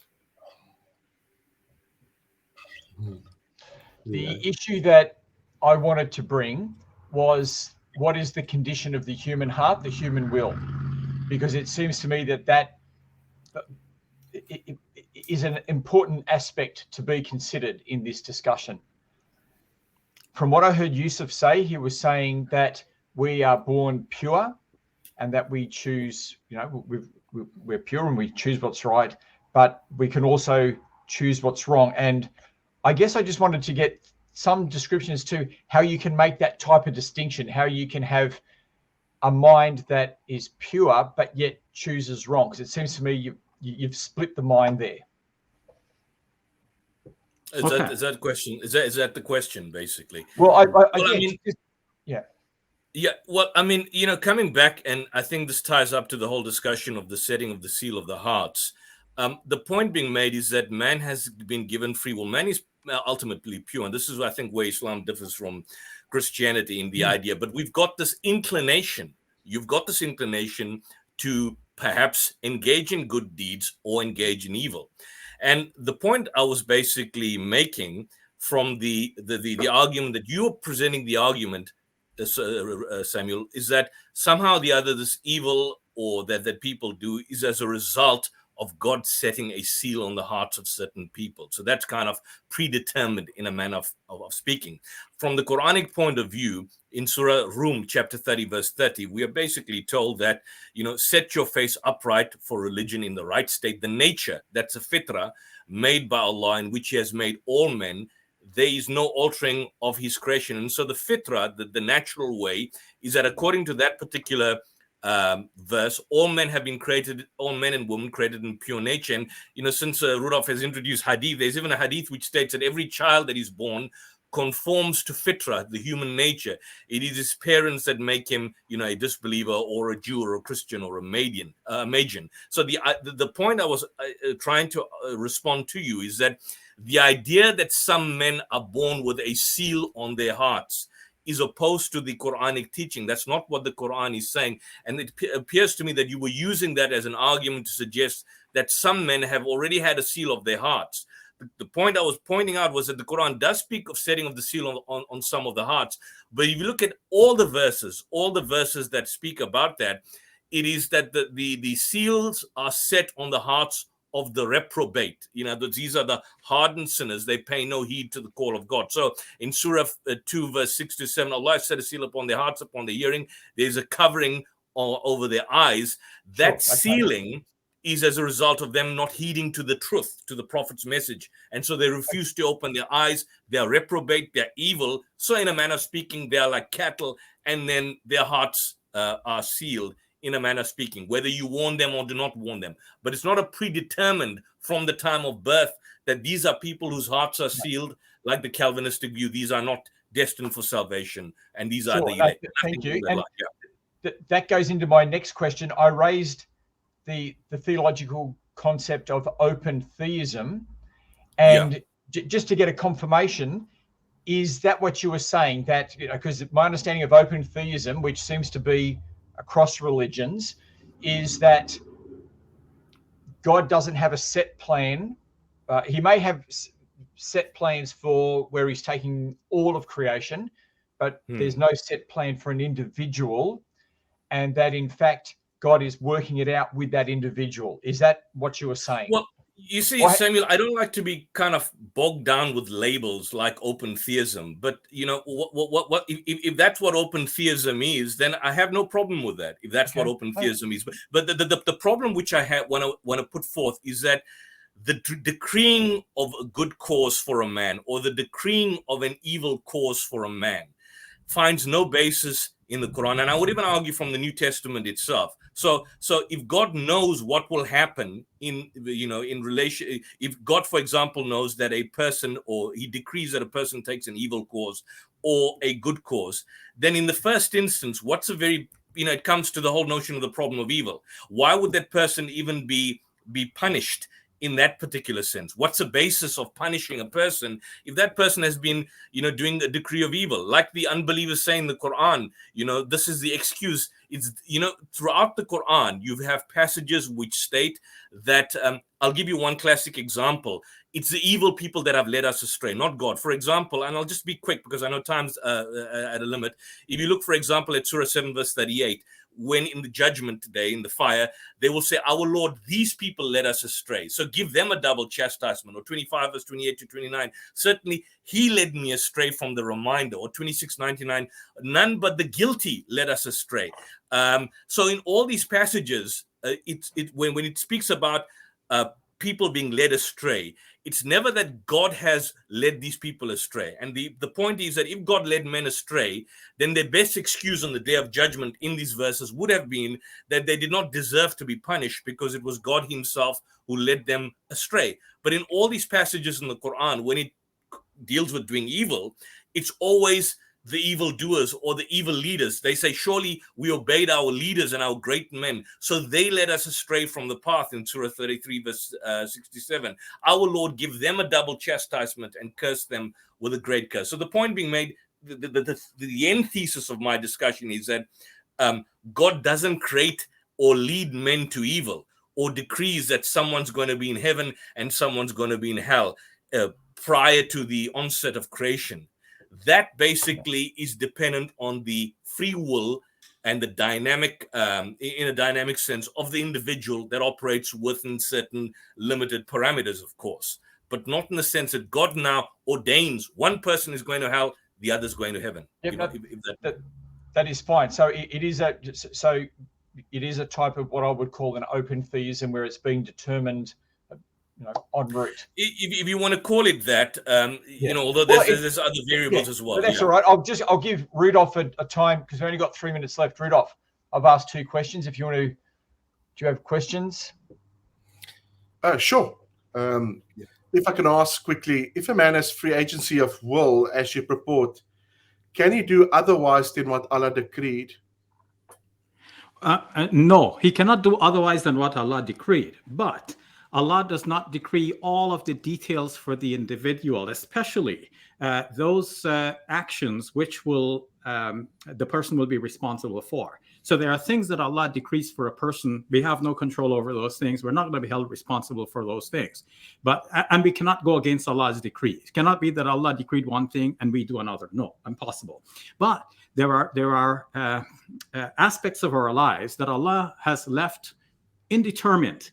He has left it hovering between possibilities and given us the choice between possibilities. So we can choose either this or that. And either way, that's within the decree of God, because God's decree here is for us to be able to choose between the possibilities. He is the one who created those possibilities and gave us the chance to make the choice between the possibilities. That's very interesting. Can I then just maybe have a follow-up question by saying, does a man do what is good through the volition of Allah, or does he do what is good through the volition of himself? It's both. Remember, we said that there are 2 sides of the coin. So, on the one hand, you can say the man is doing good on his own, but on the other side, you can say that God is guiding him to do good. If 2 magnets are attracting each other, then each one is causing the other to move. So they're moving simultaneously because there is a mutual attraction. Now, in the case of humans and God has an advantage in that we know today through neuroscience that the scientists can tell, if they have the right hookups to our brains, what we are going to intend before we actually are conscious of our intentions. So God is even beyond that. God could know what we're going to intend even before we intend it. But his response is to the intention which is forming from the human being who developed a special character by the will and permission of God. So yes, this also explains the verses which some of you are puzzled about. What does it mean to say that you cannot will except that God wills? Notice that the verse doesn't say that you have to will specifically the same thing which God willed you to will. No, it says in a general way, وَمَا تَشَاءُونَ إِلَّا أَن يَشَاءَ اللَّهُ. You cannot will except that God wills. So it is the will of God in the first place to allow you to have your own free will. And so when you exercise your free will, you're only able to do that because in the first place, God willed for you to have a free will. So that's all it needs to mean. And this is compatible with dynamic determinism and not compatible or does not entail static predeterminism. So you affirm both a dualistic concept of agency. In other words, there is not just one cause, which would be Allah. There's also the free agency of man and the will of Allah. Yes. That's very interesting. And let me just say, the more I listen to you, it really sounds like compatibilism rather than, I would say, free will theism or libertarian free will theism. And I'll leave it at that. Let me just leave it at that. I don't want to complicate it even further. Yeah, I mean, if I had a moment to answer, I would say that I distinguish my concept of free will here from the compatibilist concept of free will, because the compatibilist basically says that the human being thinks that he is free, and that's good, and let him act as though he is free, but he could not really have chosen otherwise than what he chose. And in my conception, we could genuinely choose other than what we choose. God has created these possibilities for us to choose from. Whichever one we choose, that's the qadr of Allah. And so we cannot go outside of the qadr of God, out of his predetermination and out of his measures. But we genuinely have the possibility of choosing either or. Neither one is specifically determined as a necessary outcome. Each one is a genuine possibility, and that's why it's libertarian free will, and it's not the compatibilist free will that seems like an illusion. Yeah, I would say that for me personally, when I look at compatibilism, it affirms, obviously, God determines all things. It shows when we look at freedom that we do everything freely. But it seems like with the cause between compatibilism and libertarian free will is that God, and obviously compatibilism, causes all actions, but man freely chooses to accomplish what God determined, which sounds, for me personally, that sounds more in line with what the Quran teaches, if I read it in that context. Where with libertarian free will, man acts freely without any necessity. Where you just mentioned and said that no, man cannot fault the decree of Allah, which would negate then that it is not libertarian free will, but that is rather a compatibilist free will. And it's just a section of logic which I think distinguishes the two, which I think should really be considered. So in compatibilism, there's an interdeterminist where man acts freely, but God determines the end. But obviously, when it comes to the libertarian understanding of free will, man acts freely, but accounts before God for the actions that is free in the end.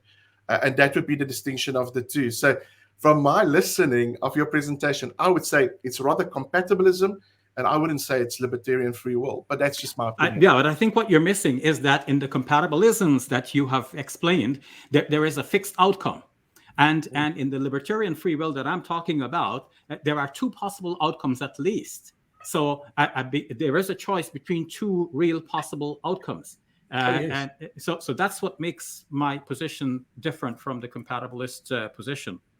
And Dr. Ali, I just need to say that one of the earliest, well, in my reading of we're getting close to closing statements. So if you've got a question, then could you ask it? Otherwise, the question. Yeah. No, you can finish the question. Okay. Yeah. Great. Shall we move into the closing statements? And if there was anything you wanted to then integrate, if you could integrate that into your closing statements. We'll start off with Samuel and Yusuf, 3 minutes each. So Samuel, I'm going to hand over to you for your 3 minutes.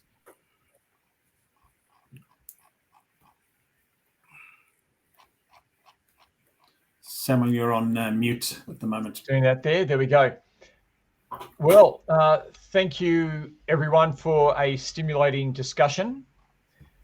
I will go through my main points again just briefly, and then some wrap-up points.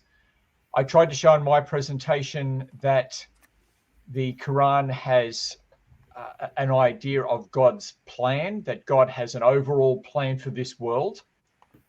Whether or not that includes the individual, that's what I don't think is not clear in the Quran.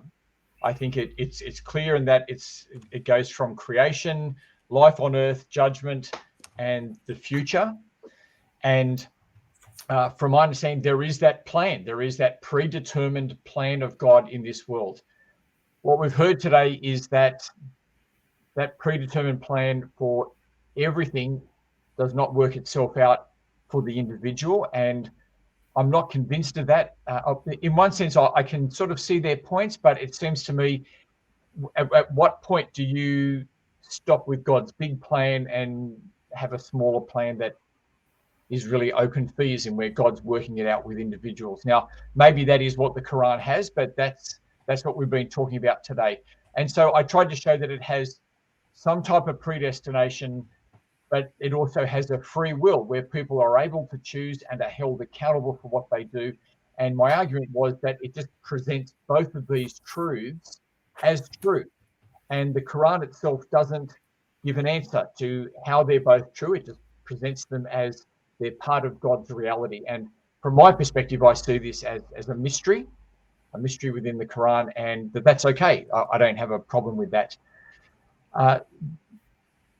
I then also raised the issue that we need to consider the human heart in this, because if we're born pure, then how are we meant to understand the sealings and everything else? And Yusuf has been able to discuss that.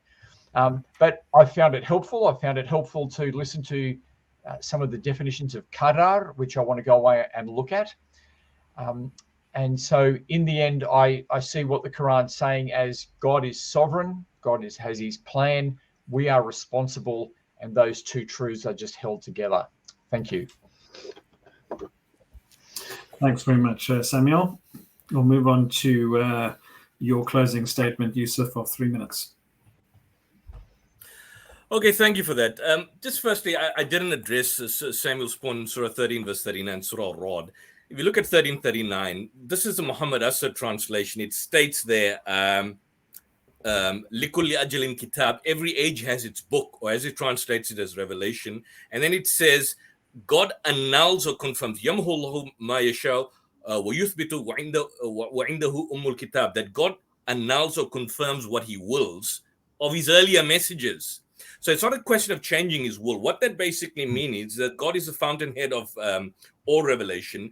And as regards to the preceding reference, this is a reference to the abrogation of the divine dispensations that came earlier. So he annuls and he confirms of the earlier messages, for with him is a source of revelation. So he's talking about revelation, not the idea of changing one's will.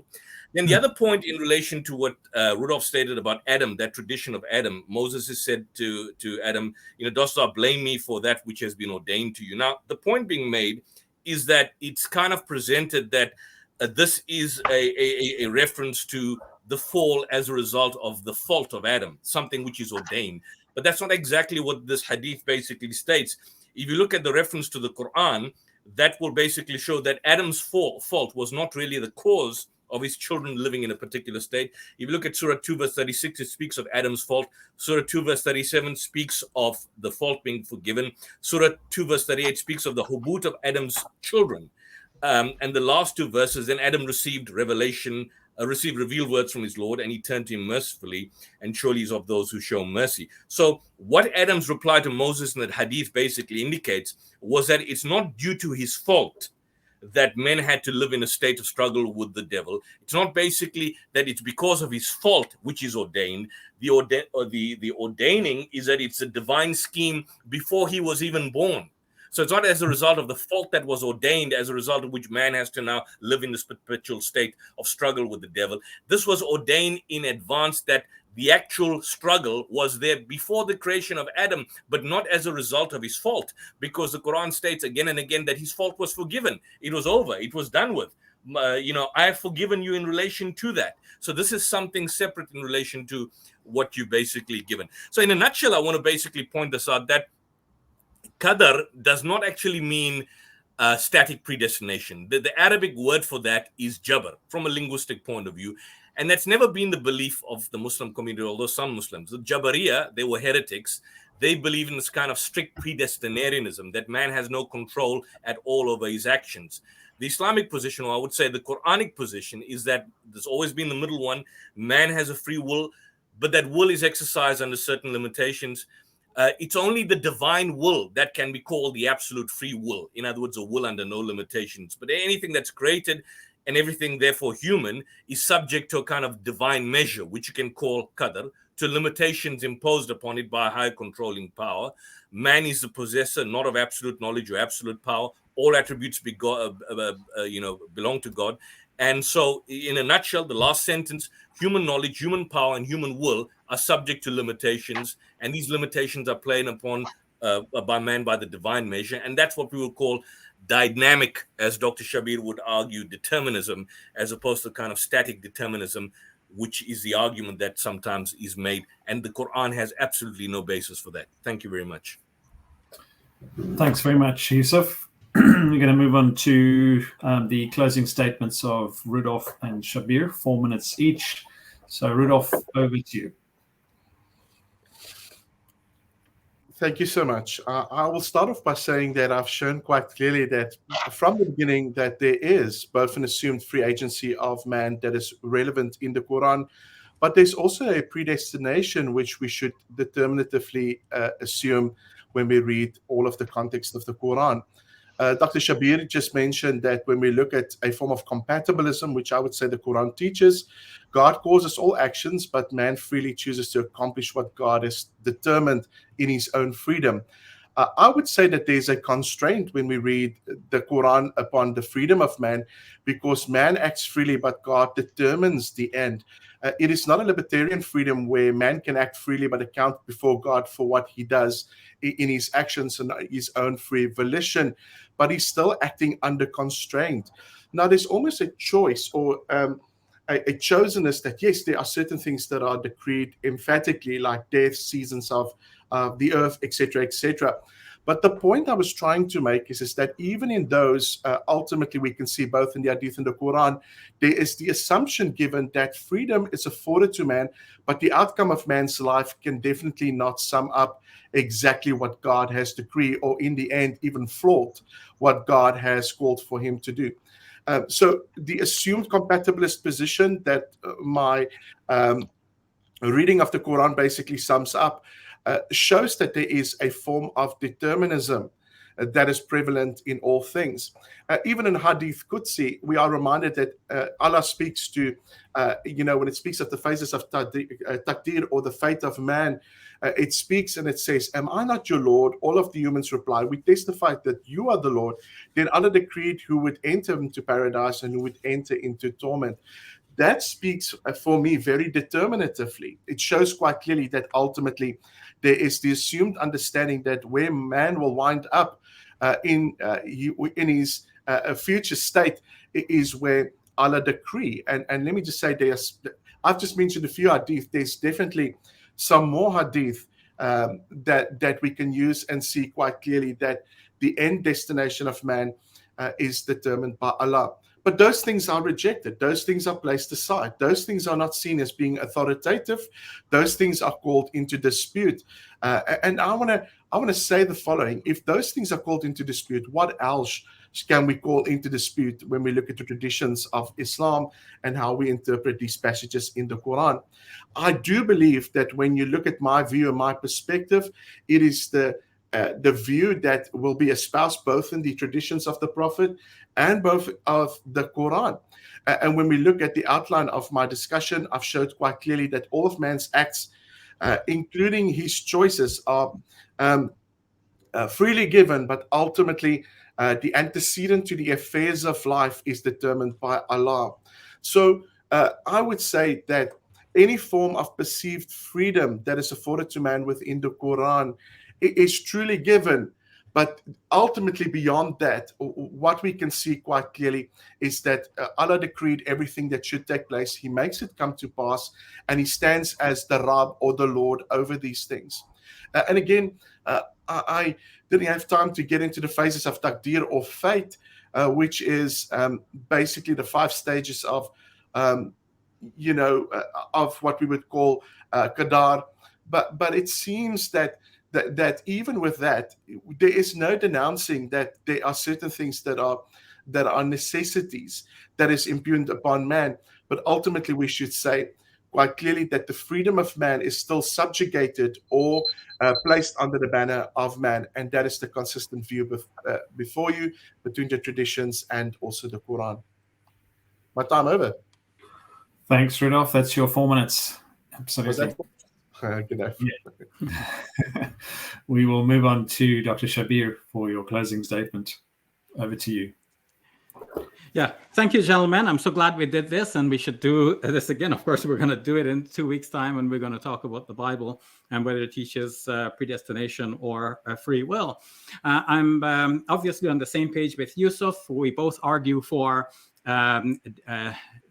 dynamic determinism, and that being compatible with the Quran, coming right out of the Quran's teachings, but not static predestination. We see that as being contrary to the Quran's teaching, and we have given examples one after another from the Quran to prove that to be the case. I don't believe that any of our interlocutors gave a verse which is contrary to that overall presentation. On the whole, I'm very impressed with Samuel's presentations, his way of absorbing the points that we made and responding to them to the best of his ability. I have to say that I'm not so impressed, Rudolph, with the way that you have conducted this dialogue. Notice that we spent a lot of time in the cross-examination in particular to explain the meaning of the term qadr, and yet you kept maintaining, that this means that God, determines the final outcome of every individual. Though I was asking, where is that in the Quran? And you could not give a particular verse of the Quran that actually shows that. And then you turn to the hadith in your rebuttal period, and I pointed out that this is not our topic, and yet in the final closing you brought hadith again, and then you even went to a hadith Qudsi, as if that makes any difference. It still is a hadith, my friend. And so that to me just simply means, as Yusuf was trying to point out to you, that it looks like you couldn't find a verse in the Quran that teaches what you want to say the Quran teaches. And now you're bringing in the hadith to say that this is how the earliest Muslims understand it. Whereas from a non-Muslim point of view, I don't know how you arrive at that sort of conclusion about hadith, because non-Muslim scholars have generally not taken hadith to be that early. They have thought that hadith show a kind of evolution of the thought of Muslims over time, and it reflects a certain stage in that evolution. You mentioned, for example, the hadith that says that God asked people, "Am I not your Lord?" Well, if you look at the Quranic verse, the people testified, "Bala," they confirmed.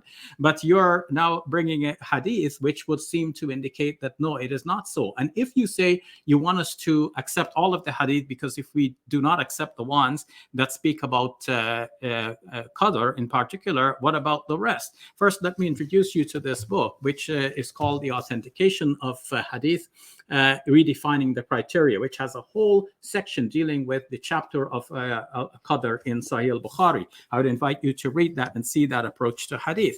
But I want to ask you, Rudolph, not that you have the chance to answer, but only rhetorically, that if you want Muslims to accept the hadith dealing with this particular subject, is this only this particular subject? What about the hadiths that deal with the miracles of the Prophet Muhammad, peace be upon him? Hadith that says, for example, that he pulled the limb of a tree and the roots of the tree were walking along with him, the whole tree. What about the hadith that says he pointed to the moon and the moon split in two so that the mountain Uhud could be seen in between? And other miracles of the Prophet Muhammad, peace be upon him. Do you want us to accept all of those as well? Not that I'm saying that I deny those, but I'm asking, did you, our Christian friends, really want us to accept all of these hadiths, or only some of the hadiths which you feel will be in your favor in a debate? So altogether, I think that our point is very clear and proven. The Quran is compatible with dynamic determinism and certainly does not accept static predestination, and no verse has been advanced to show that this thesis has been demolished. The thesis is upheld, and I'm so glad we did it. Let's do another one in a couple of weeks. Thank you all, gentlemen. Good debate, good discussion, good spirit. Pleasure to be here with you. Thanks very much, Dr. Shabir. Let me take this opportunity just to thank each of our speakers for the preparation that you put in, and for this opportunity to be able to dialogue together today. So let me start off by thanking Rudolph. Thank you very much for your time today and for all the preparation. Thank you too to Yusuf. I'm glad that the electricity held and that we were able to have an uninterrupted time of discussion. Yes. Samuel, thank you so much for your preparation and for participation, and also to Dr. Shabir as well. Thank you so much, gentlemen.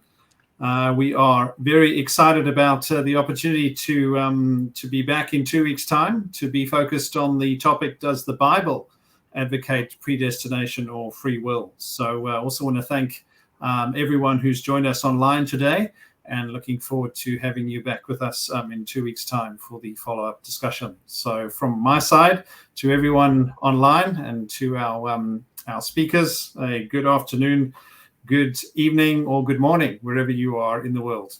Thanks, everybody. Thank you very much. Thank you. Bye.